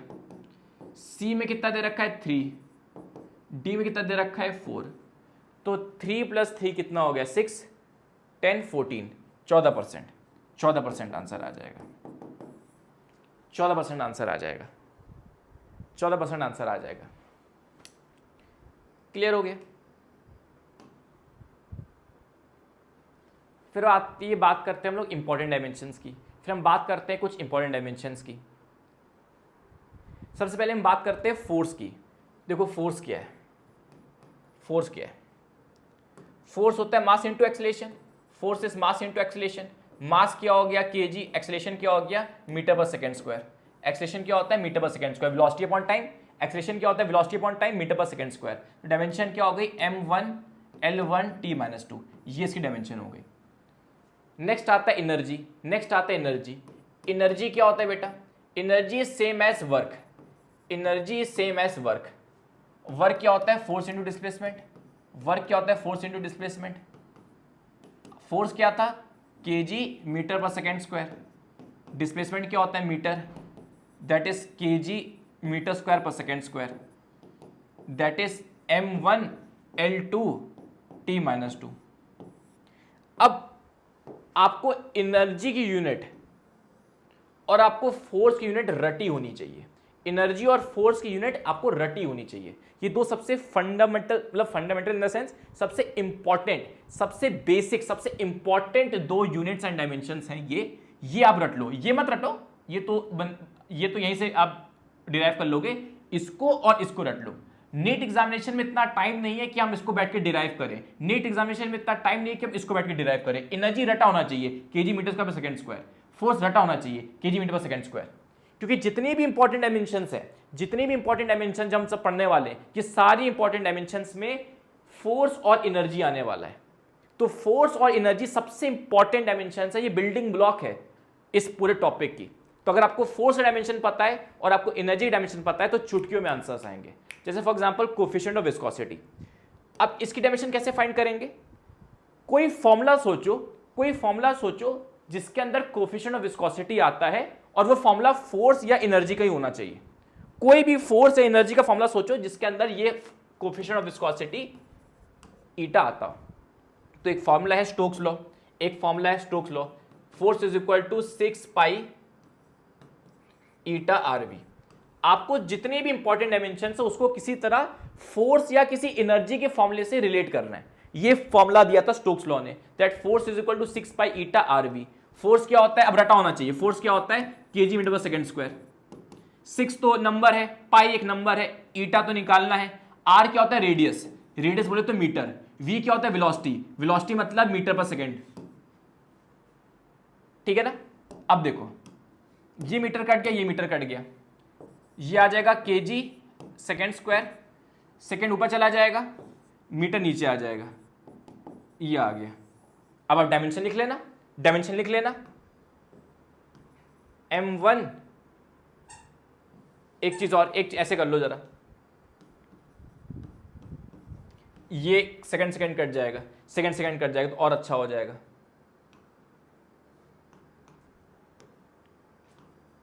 तो dimension क्या हो जाएगा m1 l -1 t -1, ये आ जाएगा डायमेंशन। डायमेंशन आप खुद लिखते चले जाना, मैं यूनिट्स लिख लूंगा, डायमेंशन आप खुद लिखते चले जाना। फिर आता है gravitational constant, universal gravitational constant capital G. कोई फॉर्मूला याद करो फोर्स का, कोई फोर्स का या एनर्जी का फॉर्मूला याद करो जिसमें जी आता हो। F is equal to G m1m2 by R square. Force क्या होता है केजी मीटर पर सेकेंड स्क्वायर। m क्या होता है मास, मास मतलब केजी। m2 क्या होता है मास। r क्या होता है distance between the objects, r is also distance, r क्या होता है डिस्टेंस बिटवीन द ऑब्जेक्ट्स। ये हो गया, तो ये केजी कट गया, ये केजी कट गया, metre cube upon kg second square, ये आपका जी आ गया। अब आप डायमेंशन खुद से लिख लेना, डायमेंशन बहुत इजी हो जाएगा, m-1 l3 t -2 कर लोगे। इलेक्ट्रिक फील्ड, इलेक्ट्रिक फील्ड, अब देखो, अब बहुत लोग के मन में आएगा कि इलेक्ट्रिक फील्ड ऐसे कर लेते हैं सर KQ/r², कोई गलत है? बिल्कुल गलत नहीं है, बिल्कुल गलत नहीं है। इलेक्ट्रिक फील्ड सर जो इलेक्ट्रिक फील्ड है उसका फॉर्मूला होता है KQ/r², point charge electric field है। Q क्या हो जाएगा चार्ज, चार्ज को हम करंट में एडजस्ट कर लेंगे, और R है, सिंपल तो है, बिल्कुल सिंपल है। But again stick to the formula या स्टिक टू द बेसिक जो हमने रूल समझा है, किसी तरह अपनी क्वांटिटी को एनर्जी या फोर्स में रिलेट करो। ये बिल्कुल सही फॉर्मूला है। Electric field is equal to KQ/r²। Q को आप कन्वर्ट कर सकते हो करंट में, R को कन्वर्ट, R तो होता ही है मीटर, तो तुरंत आंसर आ जाएगा। बट ऐसे भी कर लो भाई, F is equal to QE। Stick to the rule कि किसी तरह अपनी क्वांटिटी को फोर्स से एनर्जी में रिलेट करो। तो इलेक्ट्रिक फील्ड क्या होती है, इलेक्ट्रिक फील्ड इनटू चार्ज क्या होता है, फोर्स होता है। F is equal to QE, that is kg metre पर सेकेंड स्क्वायर। अब चार्ज हम जानते हैं, current is equal to charge upon time, current is equal to charge upon time, तो एम्पियर सेकेंड ये होगा आपका Q। Q क्या होगा एम्पियर सेकेंड। ये आपका इलेक्ट्रिक फील्ड हो गई, ये आपकी इलेक्ट्रिक फील्ड हो गई। अच्छा, इसमें एक और प्रॉब्लम आएगी, इसमें एक और प्रॉब्लम आएगी। अगर तुम ये सोच रहे हो तो इसमें K की भी अपनी डायमेंशन आएगी। K आप जानते हो 1/4 पाई एप्सिलॉन नॉट, तो ये और डिफिकल्ट हो जाएगा। K की अपनी भी डायमेंशन है 1/4 पाई एप्सिलॉन नॉट, इसमें एप्सिलॉन नॉट आता है, इसकी अपनी खुद की यूनिट्स, खुद की डायमेंशन आएगी, तो ये बहुत कॉम्प्लिकेटेड हो जाएगा। तभी मैंने बोला stick to the rule, stick to the rule. आपको लग रहा है बहुत इजी है, बट मैं अभी खुद में भूल गया था कि हाँ यार K की भी तो अपनी यूनिट्स आएंगी, K की तो अपनी डायमेंशंस आएंगी, तो ये 3 क्वांटिटीज को फाइंड करना पड़ेगा, बड़ा डिफिकल्ट है। तो स्टिक टू द रूल, ये आपका आंसर आ जाएगा। तो kg metre ampere second cube, ये इलेक्ट्रिक फील्ड आ जाएगी M1 L1 T minus 3 A minus 1, A minus 1, ये आ जाएगा A for ampere, A for ampere. आप जो करंट होता है, करंट को आप MLT में नहीं लिख सकते। करंट अपने आप में एक फंडामेंटल क्वांटिटी, समझो बात को, करंट अपने आप में एक फंडामेंटल क्वांटिटी, कहां गया, करंट अपने आप में एक फंडामेंटल क्वांटिटी है। तो आप करंट को MLT में नहीं लिख सकते, करंट को आपको A में ही रखना पड़ेगा। समझ गए बात को, करंट को आपको A में ही रखना पड़ेगा। नो चलिए, मैग्नेटिक फील्ड। अब मैग्नेटिक फील्ड की क्या करें, अगेन फोर्स का formula F is equal to I L cross B, या simply force is equal to I L B। Force क्या होता है, kg मीटर पर सेकेंड स्क्वायर, करंट क्या हो गया एम्पियर, लेंथ क्या हो गया मीटर, मैग्नेटिक फील्ड तो अभी फाइंड करना है, मैग्नेटिक फील्ड अभी फाइंड करना है। ये कट गया, ये कट गया, तो kg upon ampere second square, ये आ गया आपकी मैग्नेटिक फील्ड। ठीक है, तुम चाहो तो ये भी यूज कर सकते हो, ये भी फॉर्मूला है F is equal to QVB। थोड़ा सा लेंदी पड़ेगा, थोड़ा सा, कि वेलोसिटी हो जाएगी मीटर पर सेकेंड, फिर Q को आपको करंट में कन्वर्ट करना पड़ेगा, Q को करंट में कन्वर्ट करना पड़ेगा, इससे भी आंसर आएगा, बट सबसे इजी इससे आएगा। Permittivity of free space epsilon naught, force का फॉर्मूला जानते हैं, F is equal to K Q1 Q2 by R square. F is equal to क्या हो जाएगा 1/4 pi epsilon naught Q1 Q2 by R square. Epsilon naught क्या हो जाएगा, epsilon naught हो जाएगा, ये इसको कैसे कर सकते हैं, फोर्स हो जाएगा kg मीटर पर सेकेंड स्क्वायर, 1/4 पाई, इनकी तो डायमेंशन रहेगी नहीं, 1/4 पाई तो कांस्टेंट है, इनकी तो डायमेंशन रहेगी नहीं। Q क्या होता है, चार्ज क्या होता है, current into time, ampere second, तो ये हो जाएगा एम्पियर स्क्वायर सेकेंड स्क्वायर, क्योंकि दो चार्जेस हैं, रेडियस नहीं है सॉरी, ये होता है डिस्टेंस बिटवीन द चार्जेस, ये होता है distance between the charges, right, तो ये डिस्टेंस है, तो ये हो जाएगा मीटर स्क्वायर, ये हो जाएगा मीटर स्क्वायर। तो एप्सिलॉन नॉट कितना हो जाएगा, एप्सिलॉन नॉट हो जाएगा, यू पर चला जाएगा, एप्सिलॉन नॉट हो जाएगा ampere square second 4 kg metre cube, ये आपकी डायमेंशन आ गई, खतरनाक डायमेंशन, ठीक है ना, ये हो गया kg metre cube ampere square second 4। ठीक है, अब इसको MLT फॉर्मेट में करते चले जाना बाबू, बार बार मेरा फिर थोड़ा टाइम वेस्ट होगा, आप कन्वर्ट करते चले जाना, जो m है -1 में है, l है -3 में है, t है 4 में, एम्पियर है 2 में, ये आप खुद भी कर सकते हो, बच्चों वाली चीज़ है। फिर आता है permeability of free space, permeability of free space. अब ये कैसे करेंगे, तुम देखो सारी क्वांटिटीज को मैं फोर्स या फिर एनर्जी से रिलेट कर रहा हूं, अभी तक सबको फोर्स से रिलेट करता चला जा रहा हूं, और इनको यही करने का तरीका है, जितनी भी क्वांटिटीज हैं उनको फोर्स या एनर्जी से ही रिलेट करना है, कोई अपना नया फॉर्मूला मत सोच लो, फिर वो कॉम्प्लिकेटेड ही रहेगा। रूल यही कहता है जो भी क्वांटिटीज है किसी तरह कोई फोर्स या एनर्जी का फॉर्मूला याद करो जिसमें ये आता हो। अब जैसे एक फॉर्मूला आता है, दो करंट कैरिंग वायर्स, बहुत इंपॉर्टेंट क्वांटिटी, सारी क्वांटिटीज बहुत इंपॉर्टेंट है जो करवा रहा हूं।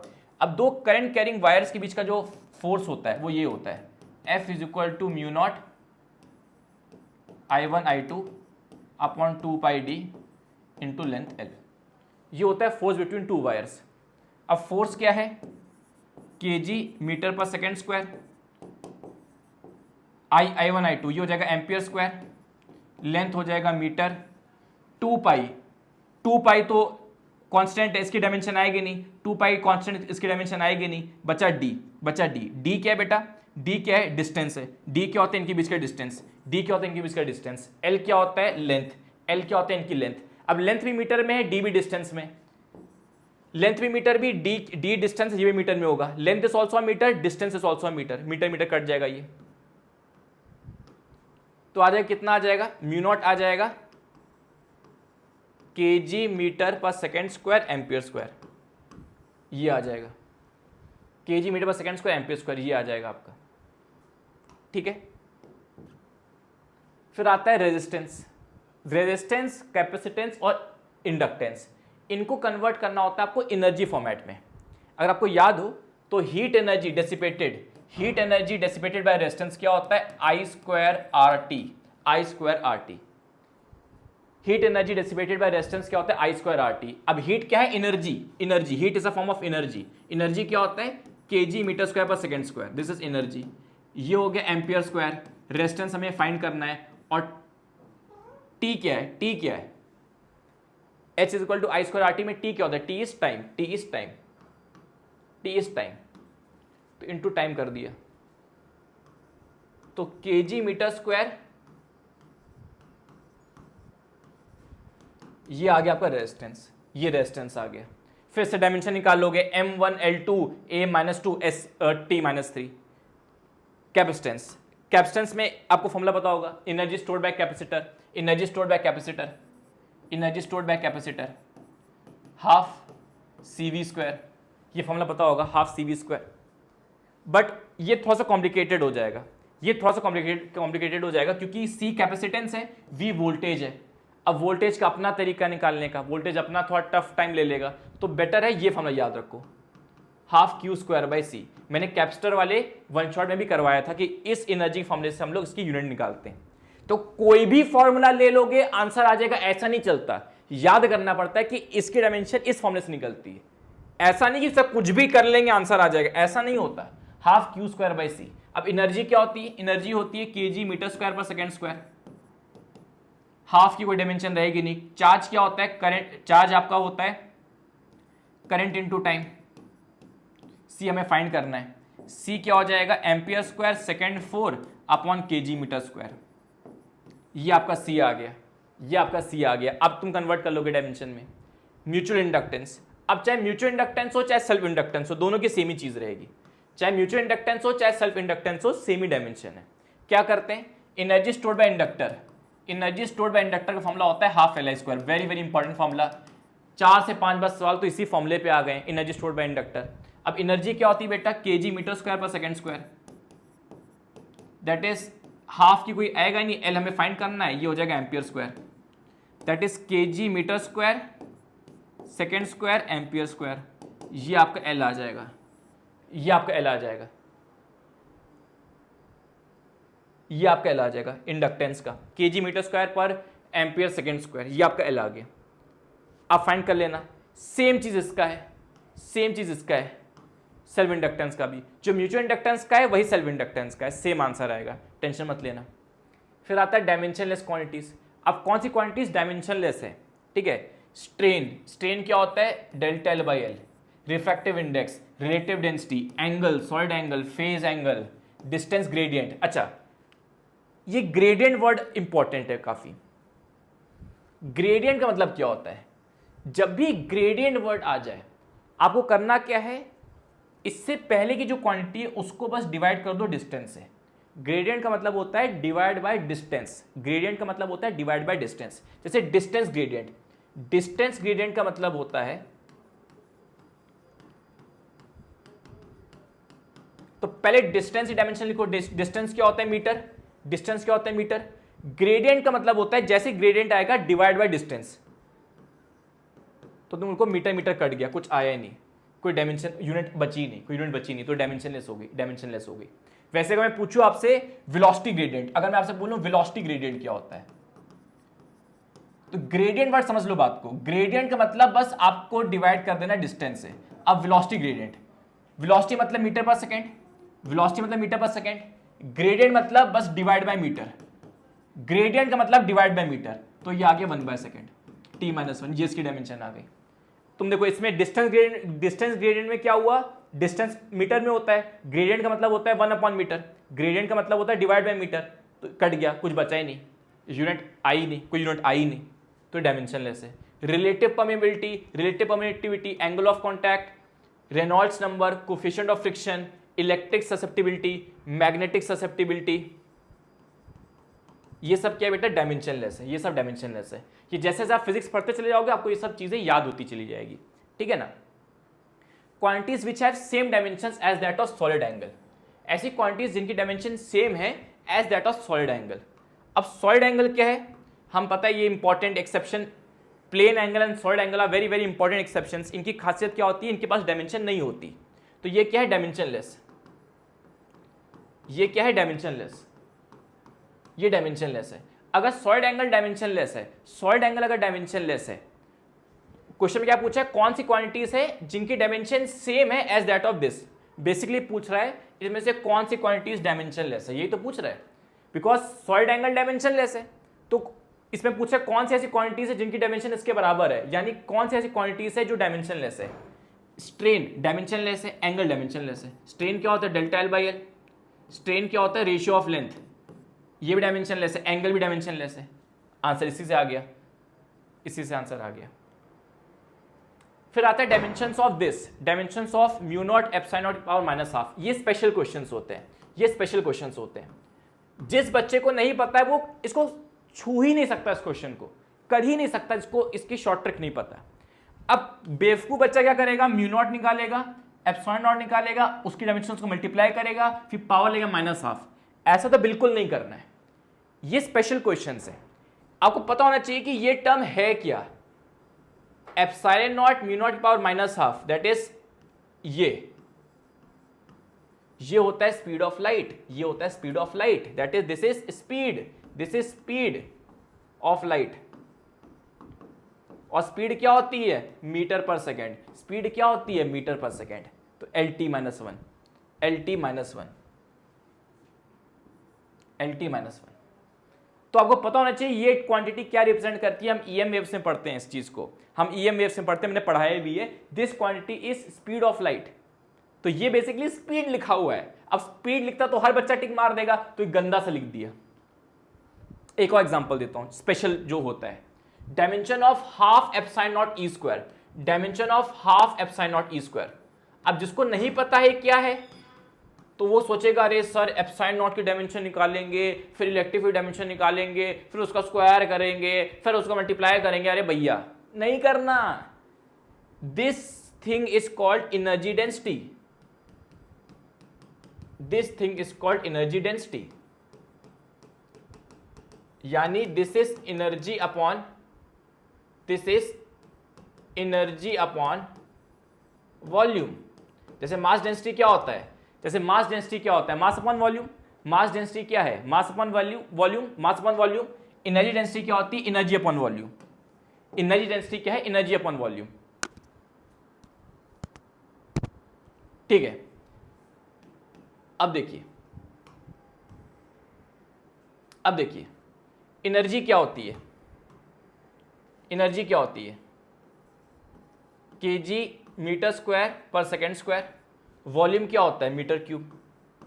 आंसर आ गया, KG metre square per second square energy होता है, वॉल्यूम क्या होता है, मीटर क्यूब। ये कट गया, ये कट गया, तो क्या आ गया, kg upon metre second square, kg upon metre second square.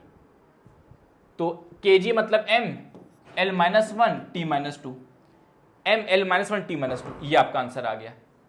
Similarly एक और आ सकता है, मैं आपसे मिनी टेस्ट में पूछूंगा, आपसे मिनी टेस्ट में पूछूंगा मैं, half B square by mu naught, ये क्या है, ये भी एनर्जी डेंसिटी होता है। Half B square by mu naught, ये भी एनर्जी डेंसिटी होता है। अगर कोई इसकी डायमेंशन पूछेगा तो भी सेम आंसर है, मैं आपसे मिनी टेस्ट में पूछूंगा। चलिए अब नेक्स्ट पॉइंट पे चलते हैं, quantities having same dimension. Next point पे चलते हैं, क्वांटिटीज हैविंग सेम डायमेंशन। तो pressure, stress, Young's modulus, bulk modulus, shear modulus, modulus of rigidity, energy density, इन सभी डायमेंशन सेम है। जैसे आप फिजिक्स पढ़ोगे तब आपको इन सब चीज़ों को आइडिया लगेगा, तब इन सब चीज़ों को आइडिया लगेगा। अब जैसे मैं समझा देता हूँ, ये समझा देता हूँ। अब Young's modulus, bulk modulus, shear modulus और मॉडुलस ऑफ रिजिडिटी, ये एक ही चीज़ें होती हैं, ये सारी एक ही चीज़ें होती हैं, इसलिए सबकी डायमेंशन सेम है। अब तुम्हें एक और चीज़ बता देता हूँ कि ये प्रेशर और स्ट्रेस बहुत पॉपुलर है। प्रेशर भी फोर्स अपॉन एरिया होता है, स्ट्रेस भी फोर्स अपॉन एरिया होता है। प्रेशर और फोर्स दोनों स्ट्रेस अपॉन एरिया होते हैं, इसलिए सेम होते हैं, ठीक है ना। और आपको एक और चीज़ बताता हूँ, पता नहीं आपको ये चीज़ आती कि नहीं आती। स्ट्रेस क्या होता है, गामा टाइम स्ट्रेन होता है। स्ट्रेस क्या होता है, गामा टाइम स्ट्रेन होता है। स्ट्रेन डायमेंशन लेस है, स्ट्रेन की अपनी कोई यूनिट नहीं है, अपनी कोई डायमेंशन नहीं है, स्ट्रेन डायमेंशन लेस है। इसलिए जो स्ट्रेस की यूनिट है वही गामा की यूनिट है। जो स्ट्रेस की यूनिट होती है वही यंग्स मॉडुलस की यूनिट होती है, because stress is Young's modulus into strain. Strain अपने आप में डायमेंशन लेस है, स्ट्रेन की कोई यूनिट नहीं है, कोई कंट्रीब्यूशन नहीं है, ना कोई यूनिट है ना कोई डायमेंशन है। तो इसलिए जो स्ट्रेस है वो गामा के बराबर हो जाता है डायमेंशनली स्पीकिंग, यूनिट वाइज अगर मैं देखूं, यूनिट वाइज देखूं तो जो स्ट्रेस की यूनिट है वही गामा की यूनिट है, क्योंकि इसकी कोई यूनिट होती नहीं है, तो स्ट्रेस और गामा की यूनिट सेम होती है, और सारे bulk Young's modulus, bulk modulus सब सेम होते हैं, और एनर्जी डेंसिटी भी यही निकल के आती है। मतलब ये जो आएगा ना, ये जो आंसर आएगा ये इनका भी आएगा। फिर आता है angular momentum of Planck's constant, तो आप जानते होगे, एटॉमिक स्ट्रक्चर में पढ़ते हो आप, जो एंगुलर मोमेंटम होता है वो होता है NH/2 याद है कि नहीं याद है? एंगुलर मोमेंटम होता है NH/2, n एक नंबर है, 2 एक नंबर है, पाई एक नंबर है, तो जो एंगुलर मोमेंटम होता है वो h के बराबर होता है डायमेंशनली, NH/2, n2 ये सब तो नंबर्स ही हैं, तो L is equal to h dimensionally. ठीक है, फिर L/g की पावर हाफ, m/k की power half, L/r, RC, root LC और टाइम, ये सब क्या है? टाइम है, ये सब क्या है? टाइम है। ठीक है ना, ये टाइम पीरियड का फॉर्मूला होता है, ये टाइम पीरियड ऑफ वो होता है पेंडुलम, ये टाइम पीरियड ऑफ स्प्रिंग होता है। L/r इतना इंपॉर्टेंट नहीं है, ये होता है रेजोनेंट फ्रीक्वेंसी से आता है। ठीक है ना, तो ये भी इंपॉर्टेंट आ जाता है, ये इतना नहीं है बट ठीक है, थोड़ा सा माइंड में रख सकते हो, थोड़ा सा माइंड में रख सकते हो। ये टाइम फैक्टर्स होते हैं, टाइम कॉन्स्टेंट्स बोलते हैं इनको। ये होते हैं टाइम पीरियड्स, ये होता है टाइम पीरियड, ये होता है पेंडुलम का टाइम पीरियड। ठीक है ना, ये होता है स्प्रिंग का टाइम पीरियड, इनको बोलते हैं टाइम कांस्टेंट्स, ये होते हैं टाइम कांस्टेंट्स, है तो टाइम ही, और ये ये एलसीआर सेकंड में आप पढ़ते हो, एंगुलर फ्रीक्वेंसी से आता है ये। ठीक है ना, ये एंगुलर, ये आप रेजोनेंस से पढ़ोगे, रेजोनेंस इन एलसीआर सर्किट पढ़ोगे, रेजोनेंस इन एलसीआर सर्किट, वहां से आता है रूट LC, ये टाइम के बराबर आएगा। फिर वर्क, टॉर्क, एनर्जी, ये सब बराबर होते हैं। वर्क फोर्स इनटू डिस्प्लेसमेंट, जैसे वर्क क्या होता है? वर्क होता है फोर्स और डिस्प्लेसमेंट का डॉट प्रोडक्ट। टॉर्क क्या होता है? फोर्स और डिस्प्लेसमेंट का क्रॉस प्रोडक्ट। और एनर्जी भी यही होती है। ठीक है, ये सब पूछ लेता है। फिर आता है होमोजेनिटी प्रिंसिपल। होमोजेनिटी प्रिंसिपल बस ये कहता है an equation is dimensionally correct. Equation dimensionally correct होती है कब? जब dimensions of each term on LHS is equal to dimensions of each term on RHS। Left hand side में, जैसे फॉर एग्जांपल अगर मैं लिखूं force is equal to AT² plus B, तो अगर यहां पर लेफ्ट हैंड साइड फोर्स है, अगर लेफ्ट हैंड साइड फोर्स है, तो राइट हैंड साइड भी सारे टर्म्स फोर्स होंगे। अगर लेफ्ट हैंड साइड फोर्स है तो राइट हैंड साइड भी सारे टर्म्स फोर्स होंगे। जैसे for example force is defined as F is equal to α/T² plus βT। आपको पूछा है the factor which is dimensionless if alpha and beta are constants, तो इसमें से क्या चीज डायमेंशनलेस है? ध्यान समझते हैं। प्रिंसिपल ऑफ होमोजेनिटी ये कहता है कि अगर लेफ्ट हैंड साइड फोर्स है तो ये वाला भी फोर्स होगा, जो टर्म्स ऐड हो रहे हैं, जो टर्म्स ऐड या सब्ट्रैक्ट हो रहे हैं, ये फोर्स ही होगा। बेसिकली ये रूल ये कह रहा है कि फोर्स में फोर्स ही ऐड हो सकता है। अब देखो, लेफ्ट साइड फोर्स है, फोर्स तभी आ सकता है जब फोर्स में फोर्स ऐड हो। भाई जैसे एक इंसान, चलो कोई और एग्जांपल लेते हैं, मान लो कोई एक जानवर है, वो दूसरे जानवर से रिप्रोड्यूस कर रहा है, तो वही जानवर बनेगा। शेर का मेल शेर और फीमेल शेर एक शेर ही बनाएंगे, समझे बात को? ऐसा तो नहीं कि दो शेर मिलके गधा बना देगा, ठीक है ना। हालांकि एक एक्सेप्शन होता है, दो इंसान मिलके एक बंदर का भी जन्म दे सकते हैं, जैसे तुम, ठीक है ना, तो वो भी एक्सेप्शन होता है, मैं उसकी बात नहीं कर रहा हूं। तो वैसे इन जनरल इंसान का ही बच्चा पैदा करेंगे। अब फोर्स तभी आ सकता है जब फोर्स में फोर्स ऐड हो, जब फोर्स में फोर्स ऐड होगा तभी तो फोर्स आएगा। बेसिक कॉमन सेंस है ये। अब मैं फोर्स में वेलोसिटी ऐड कर दूंगा तो फोर्स नहीं आ जाएगा, मैं मास के अंदर टाइम ऐड कर दूंगा तो फोर्स नहीं आ जाएगा। फोर्स तभी आ सकता है जब ये भी फोर्स हो, ये भी फोर्स हो, because force plus force will only give force. 10 Newton plus 10 Newton he 20 Newton आएगा, यही चीज है। तो आपका जो α/T² है ये भी फोर्स है, आपका जो βT है ये भी फोर्स है। अगर इनको मैं डिवाइड कर दूं, α/T² βT, ये आ जाएगा फोर्स अपॉन फोर्स। ये भी फोर्स है, ये भी फोर्स है, तो इनका अगर मैं रेशियो ले लूं तो डायमेंशनलेस नहीं हो जाएगा। सोचो, ये भी फोर्स है और ये भी फोर्स है, तो if I take ratio of force upon force, ये डायमेंशनलेस नहीं है, दैट इज α/T/B। ये डायमेंशनलेस नहीं है, ये 2024 में आया था α/T/B। भाई फोर्स को फोर्स से डिवाइड कर दोगे तो कुछ बचेगा ही नहीं, डायमेंशनलेस रहेगा, ठीक है। Velocity v of particle at time t is given by v है आपका AT plus B upon T plus C। देखो इसमें आपको समझना पड़ेगा, लेफ्ट हैंड साइड वेलोसिटी है, लेफ्ट हैंड साइड वेलोसिटी है, तो वेलोसिटी तभी आ सकती है जब ये भी वेलोसिटी हो और ये भी वेलोसिटी हो, क्योंकि वेलोसिटी में वेलोसिटी जुड़ेगा, जब वेलोसिटी में वेलोसिटी जुड़ेगा तभी वेलोसिटी आएगी। अब जो at है ये आपकी वेलोसिटी है, t मतलब क्या होता है सेकंड, t मतलब गिवन होगा, t is time, t is time, velocity क्या होता है मीटर पर सेकंड, ये आ जाएगा metre per second square, metre per second square, that is m0 L1 t-2।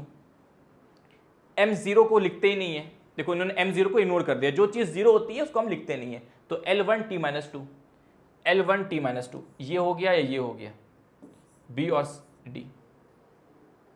अच्छा अब एक और चीज तुम देखो, ये थोड़ा सा अच्छा क्वेश्चन है, इसमें तुम देखो B के नीचे भी एक प्लस लगा हुआ है, बस एक चीज याद रखो, प्लस जो होता है, प्लस साइन या माइनस साइन, प्लस साइन या माइनस साइन, इनके जो अगल बगल जो क्वांटिटीज होती हैं वो सेम डायमेंशन की होनी चाहिए। ये सिंपल सा रूल है, प्लस से पहले वाला और प्लस के बाद वाला, माइनस से पहले वाला माइनस के बाद वाला, इनकी क्वांटिटीज, इनकी डायमेंशन सेम होनी चाहिए, इनकी यूनिट्स, इनकी डायमेंशन सेम होनी चाहिए। अगर तुम देखो ये t प्लस सी है, इसका मतलब ये भी, ये टाइम है तो ये भी टाइम होगा, क्योंकि टाइम में ही टाइम ऐड हो सकता है, तो c क्या होगा, टाइम होगा आपका, c क्या होगा, टाइम होगा आपका। ये आंसर आ गया, ये आंसर आ गया।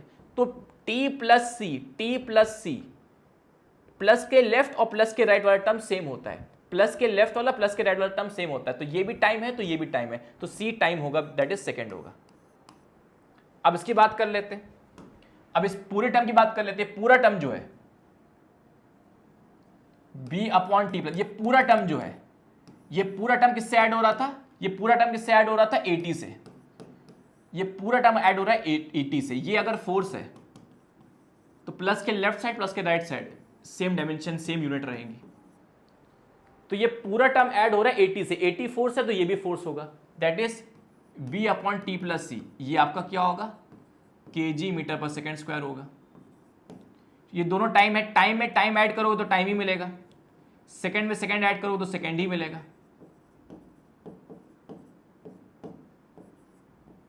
तो आ जाएगा kg मीटर पर सेकेंड, वही निकल के आ जाएगा। कुछ गलती हो गई है, अच्छा सॉरी, ये फोर्स नहीं था, ये वेलोसिटी था, सॉरी ये वेलोसिटी था, ये वेलोसिटी था, मीटर पर सेकेंड, मीटर पर सेकेंड, तो b कितना आ जाएगा, मीटर आ जाएगा, b मीटर आ जाएगा। अब बहुत लोग का डाउट होता है, सर यहाँ पे टाइम प्लस टाइम करेंगे, सेकेंड प्लस सेकेंड करेंगे तो 2 टाइम सेकेंड नहीं हो जाएगा, हो जाएगा, बट हमें नंबर से मतलब नहीं है ना। डाउट ये रहता है सर टाइम में टाइम ऐड करेंगे, कुछ लोग ये कहते हैं सर टाइम में टाइम ऐड करेंगे तो टी स्क्वायर हो जाएगा, उनको तो भैया मेरा नमस्ते है, time plus time T square कब से होने लगा, तो गलत है। टाइम प्लस टाइम करेंगे तो 2 टाइम्स टाइम नहीं हो जाएगा, हो जाएगा, बट 2 से तो मतलब ही नहीं ना, हमें तो सिर्फ यूनिट से मतलब है, हमें तो डायमेंशन से मतलब है। चलिए नेक्स्ट क्वेश्चन की बात करते हैं, ऐसे सवाल कैसे डील करते हैं। If momentum, area and time are taken to be fundamental quantities then energy has the dimension of. तो एक ऐसे सवाल आते हैं जहां पे जो फंडामेंटल यूनिट्स है उनको चेंज कर लेते हैं। इसमें क्या है, मोमेंटम है, एरिया और टाइम है, ये हमारी फंडामेंटल क्वांटिटीज हो गई, ये हमारी फंडामेंटल क्वांटिटीज होगी। अब बताओ एनर्जी की क्या डायमेंशन रहेगी। अब भाई एनर्जी डायमेंशन तो हमें पता है, एनर्जी क्या होती है, केजी मीटर स्क्वायर पर सेकंड स्क्वायर, ये इसकी यूनिट है, और डायमेंशन हमें पता है, निकाल लेंगे। बट दिक्कत क्या है, अब एमएलटी है ही नहीं फंडामेंटल यूनिट्स। अब फंडामेंटल यूनिट्स क्या है, मोमेंटम, एरिया, टाइम, ठीक है, मोमेंटम, एरिया एंड टाइम, ये सारी चीजें। अब कैसे करेंगे, देखो बहुत सिंपल है, इसको कैसे करना है। एनर्जी पता है सब लोगों को, एनर्जी क्या होती है, केजी मीटर स्क्वायर पर सेकंड स्क्वायर। अब शॉर्टकट क्या है, नीट एग्जामिनेशन में जो शॉर्टकट, एक लॉन्ग टर्म मेथड भी है, वो मैंने पीवाईक्यू सीरीज में कराया, आप देख लेना, शॉर्टकट तरीके से बता रहा हूं। अब एनर्जी क्या है, केजी मीटर स्क्वायर पर सेकंड स्क्वायर, आपको कैसे डील करना है। आप ये सोचो कि मोमेंटम, एरिया और टाइम से कैसे मैं मल्टीप्लाई करूं, किस हिसाब से इनको जोड़ूं कि ये आ जाए। मोमेंटम क्या होता है, मास इंटू वेलोसिटी, मोमेंटम क्या होता है, mass KG into velocity, KG metre per second. Area क्या होता है, मीटर स्क्वायर, और टाइम क्या होता है, सेकंड। अब इमेजिन करो इनको कैसे जोड़ूं कि ये आ जाए। पहले मैं क्या करता हूं, मैं ऑप्शन देखूंगा, देखो P में 1, P में 2, P में 1, P में 1। तो तुम देखो ये ऑप्शंस कह रहे हैं कि P को एक बार लो, एक बार लो, एक बार लो या फिर 2 बार लो। अब ऑब्वियस ही बात है, अगर मैं P को 2 बार ले लूंगा तो kg² आ जाएगा, जो गलत हो जाएगा। मुझे ये लेके आना है, मुझे इनसे ये बनाना, एक गेम की तरह है, पजल की तरह है, एक ये टुकड़ा है, एक ये टुकड़ा है, एक ये टुकड़ा है। अब इन टुकड़े को कैसे यूज करूं कि ये बन जाए। ऑप्शन कह रहे हैं कि p² से तो कभी आंसर आ ही नहीं सकता, क्योंकि p² कर दूंगा या kg² हो जाएगा, kg² हो जाएगा तो ये गलत हो जाएगा, तो ये तो गलत हो गया। तो p को लेना एक बार, p को ले लिया एक बार, kg मीटर पर सेकेंड। अब देखो अब kg मीटर पर सेकेंड, तो p को ले लिया हमने एक बार। यहां पे सेकेंड स्क्वायर आ रहा है, तो टाइम को मैं 1/s कर देता हूं, दैट इज टाइम को मैं लिख देता हूं -1, टाइम को लिख देता हूं -1। अब 1 मीटर भी और चाहिए, तो मीटर स्क्वायर का ले लेता हूं √, मीटर स्क्वायर का √, ले लेता हूं, मेरा आंसर आ जाएगा। नहीं तो ऑप्शन देख के भी समझ सकते हो, ऑप्शंस आप उल्टा भी कर सकते हो, रिवर्स तरीके से कर सकते हो। ऑप्शंस देख के भी कर लो कि P1 लेना है, A-½ लो, T1 लो, ऑप्शंस देख के समझ लो कि किसमें आएगा, तो ये 3 ऑप्शन सॉल्व कर लो। समझ रहे बात को। तो एक बार P ले लिया, अब देखो मेरा ये आंसर आ गया, P लेने से ये आंसर आ गया। अब 1 सेकंड एक्स्ट्रा चाहिए, यहाँ पे 1 सेकंड एक्स्ट्रा तभी आएगा जब मैं सेकंड से डिवाइड करूंगा। 1 सेकंड यहाँ पे एक्स्ट्रा तभी आएगा जब सेकंड से डिवाइड करूंगा, तो T-1 आ गया। अब 1 मीटर तभी एक्स्ट्रा आएगा, 1 मीटर तभी एक्स्ट्रा आएगा जब मैं मीटर से मल्टीप्लाई करूंगा। अब एरिया क्या होता है, मीटर स्क्वायर। मेरे पास मीटर है, समझो मेरे पास, समझो बात को, मेरे पास मीटर है, मीटर से मीटर स्क्वायर चाहिए, तो मेरे को सिर्फ एक ही बार मीटर चाहिए, इसलिए मैंने √ कर लिया, ये आंसर आ जाएगा। एरिया जो है हमारा, उसको मुझे चाहिए half times, half in the sense metre square का आधा चाहिए, मीटर स्क्वायर का √ चाहिए, क्योंकि मेरे पास ऑलरेडी 1 मीटर है, बस मेरे को 1 ही मीटर और चाहिए था, तो मैंने √ ले लिया। तब ऐसे कर सकते हो, नहीं तो आप ऑप्शंस में बिठा के देख लो, जिसमें मैच कर जाएगा वो आंसर है। ओके, फिर एक आता है N1 U1 = N2 U2 वाले क्वेश्चंस, हालांकि बहुत कम बार आए हुए हैं, बट बता देता हूं। एक आता है N1 U1 = N2 U2 unit conversions, कि in a particular system the units of length, mass and time are chosen to be 10 centimetre, 10 gram, 0.1 seconds, ठीक है ना। तो जो लेंथ, मास, टाइम है, फंडामेंटल यूनिट्स वही है, बट जो इनकी फंडामेंटल क्वांटिटीज वही है, length, mass, time, fundamental quantities वही है, लेंथ, मास, टाइम, बट उनकी जो यूनिट्स हैं वो 10 सेंटीमीटर, 10 ग्राम, 0.1 सेकेंड्स, बेसिकली जो SI यूनिट्स है वो चेंज कर दी गई है। तो ये सवाल किस पर है, N1 U1 = N2 U2। आपने नोटिस किया होगा कि यूनिट कन्वर्जेंस की फंडामेंटल क्वांटिटीज वही हैं, बट इनकी SI यूनिट चेंज हो गई है। लेंथ की SI यूनिट कर दी है 10 सेंटीमीटर, मास की SI यूनिट कर दी है 10 ग्राम, टाइम की SI यूनिट कर दी 0.1 सेकेंड। अब बताओ unit of force in this system will be. देखो कैसे करना है, तो पहले सवाल समझो कि किसके ऊपर बेस्ड है। यहां पर क्या हुआ है, क्वांटिटीज वही है, length, mass, time, fundamental quantities वही हैं, जो यूनिट है, सिस्टम ऑफ यूनिट्स को चेंज किया गया। तो this question is based on system of units. अब देखो सिस्टम ऑफ यूनिट्स को हमने चेंज कर दिया, अब देखो हम कैसे करेंगे। ये सवाल भले ही N1 U1 N2 U2 पे हर कोई बोलेगा, बट ऐसे क्वेश्चंस में N1 U1 = N2 U2 नहीं लगाओगे। कैसे पता चला सर, आपको नहीं लगाना है। जब भी ये वर्ड आ जाए, यूनिट ऑफ, ये कीवर्ड है, unit of anything, force, mass, whatever, unit of ये कीवर्ड है, तो पहले तो समझ जाओ कि हाँ यहाँ पे सिस्टम ऑफ यूनिट्स को चेंज किया जा रहा है। अगर सिस्टम यूनिट्स को चेंज किया जा रहा है और ये वर्ड आ गया क्वेश्चन में, तो यूनिट ऑफ, तो कभी भी ये कंसेप्ट मत लगाना, सिंपली हो जाएगा, विदाउट दिस हो जाएगा। तो जब भी सवाल में आ जाए यूनिट ऑफ, तो ये लगाना ही नहीं, बिना इसके हो जाएगा। क्या करना है, क्या करना है, बहुत सिंपल है। फोर्स क्या होता है, फोर्स होता है kg मीटर पर सेकेंड स्क्वायर, ये होता है फोर्स। बस kg की जगह रख दो इसका 10 ग्राम रख दो, बस खत्म। kg की जगह रख दो 10 ग्राम, ये मीटर है, मीटर की जगह रख दो 10 सेंटीमीटर, मीटर की जगह रख दो 10 सेंटीमीटर, 0.1 सेकेंड, सेकेंड की जगह रख दो 0.1 सेकेंड।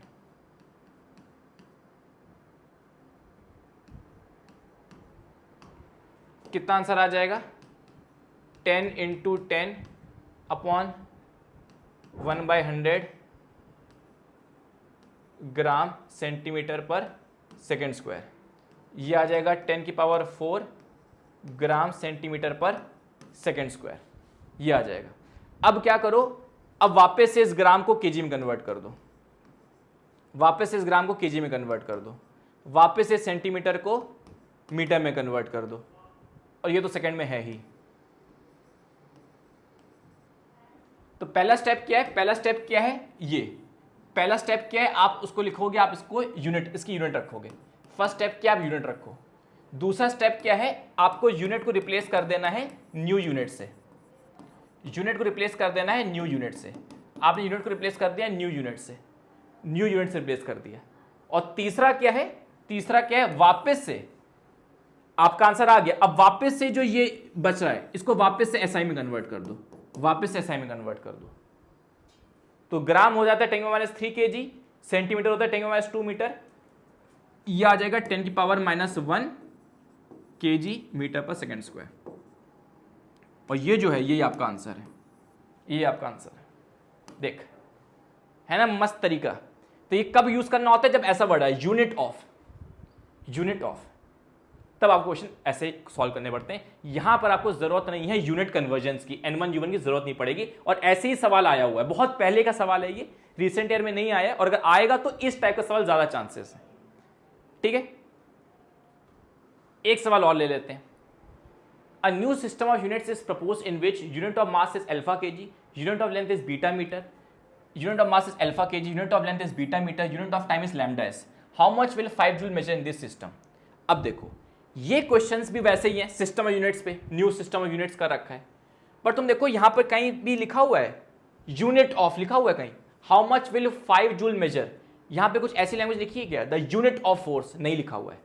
तो यहां पर आपको proper N1 U1 is equal to N2 U2 use करना पड़ेगा। तो जब भी ऐसा लिखा हो the unit of force, unit of force लिखा हो, तो समझ जाना यहां पे कंसेप्ट ये नहीं लगाना है, इस कंसेप्ट से करना है। और अगर ऐसा नहीं है, यूनिट ऑफ फोर्स नहीं लिखा हुआ है, ऐसे पूछा हुआ है how much will 5 joule measure, तुम देखो यहां पे क्वांटिटी भी दे रखी है, नंबर भी दे रखा है। यहां पर ऐसा नहीं था, कंपेयर करो, यहां पे लिखा है यूनिट ऑफ फोर्स, कोई नंबर कुछ नहीं गिवन है, कोई नंबर कुछ नहीं गिवन है, बस यूनिट ऑफ, ये कीवर्ड है यूनिट ऑफ, कुछ नंबर कुछ नहीं गिवन है। यहां पर तुम देखो द यूनिट ऑफ कहीं नहीं लिखा हुआ है, बस सिंपल 5 जूल दे दिया है। इसको कन्वर्ट करना, इसको करना पड़ेगा N1 U1 is equal to N2 U2 से, N1 U1 is equal to N2 U2 से।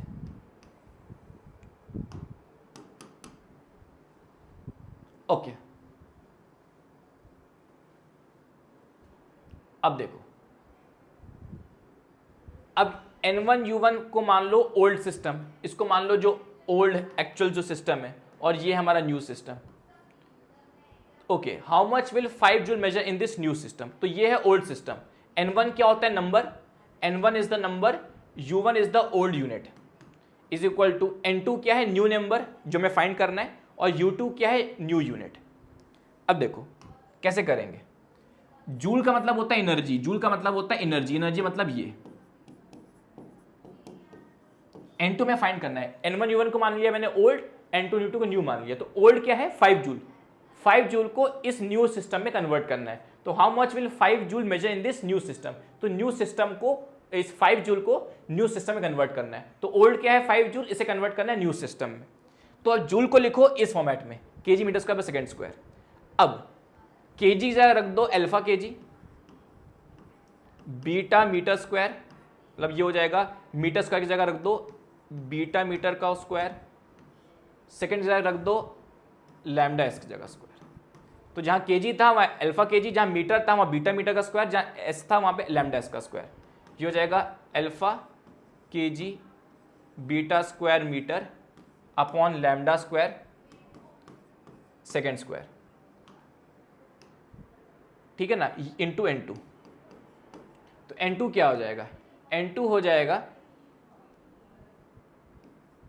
ये आंसर आ जाएगा।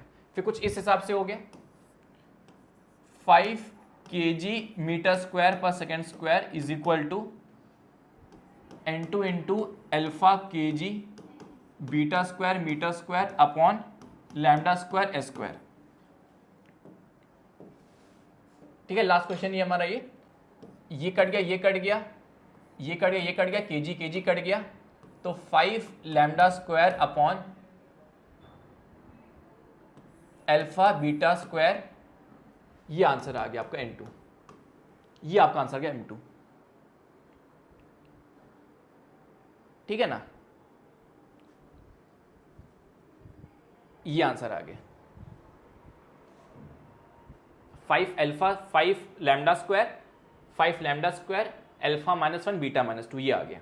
हालांकि इस पे सवाल नीट में नहीं आए हैं ज्यादा, ठीक है, ये एक सवाल आया था बहुत पुराना, जेई में से पूछा जा चुका है, तो इसके चांसेस ज्यादा आने के, ये भी आ सकता है, मतलब जो आ सकता है वो मैंने करा दिया, जो अगर थोड़ी मोड़ी भी गुंजाइश है तो मैंने करा दिया इसके आने की। हालांकि लास्ट 5 ईयर्स या 10 ईयर्स के अंदर ऐसे सवाल नहीं बने हैं, तो जिसको नहीं समझ में आया ही और शी कैन इग्नोर भाई, क्योंकि चांसेस थोड़े से कम है आने के, और अगर आएगा तो एग्जैक्टली ऐसा या एग्जैक्टली ऐसा आएगा, अगर आना होगा तो एग्जैक्टली ये फॉर्मेट या एग्जैक्टली ये फॉर्मेट आएगा, ठीक है।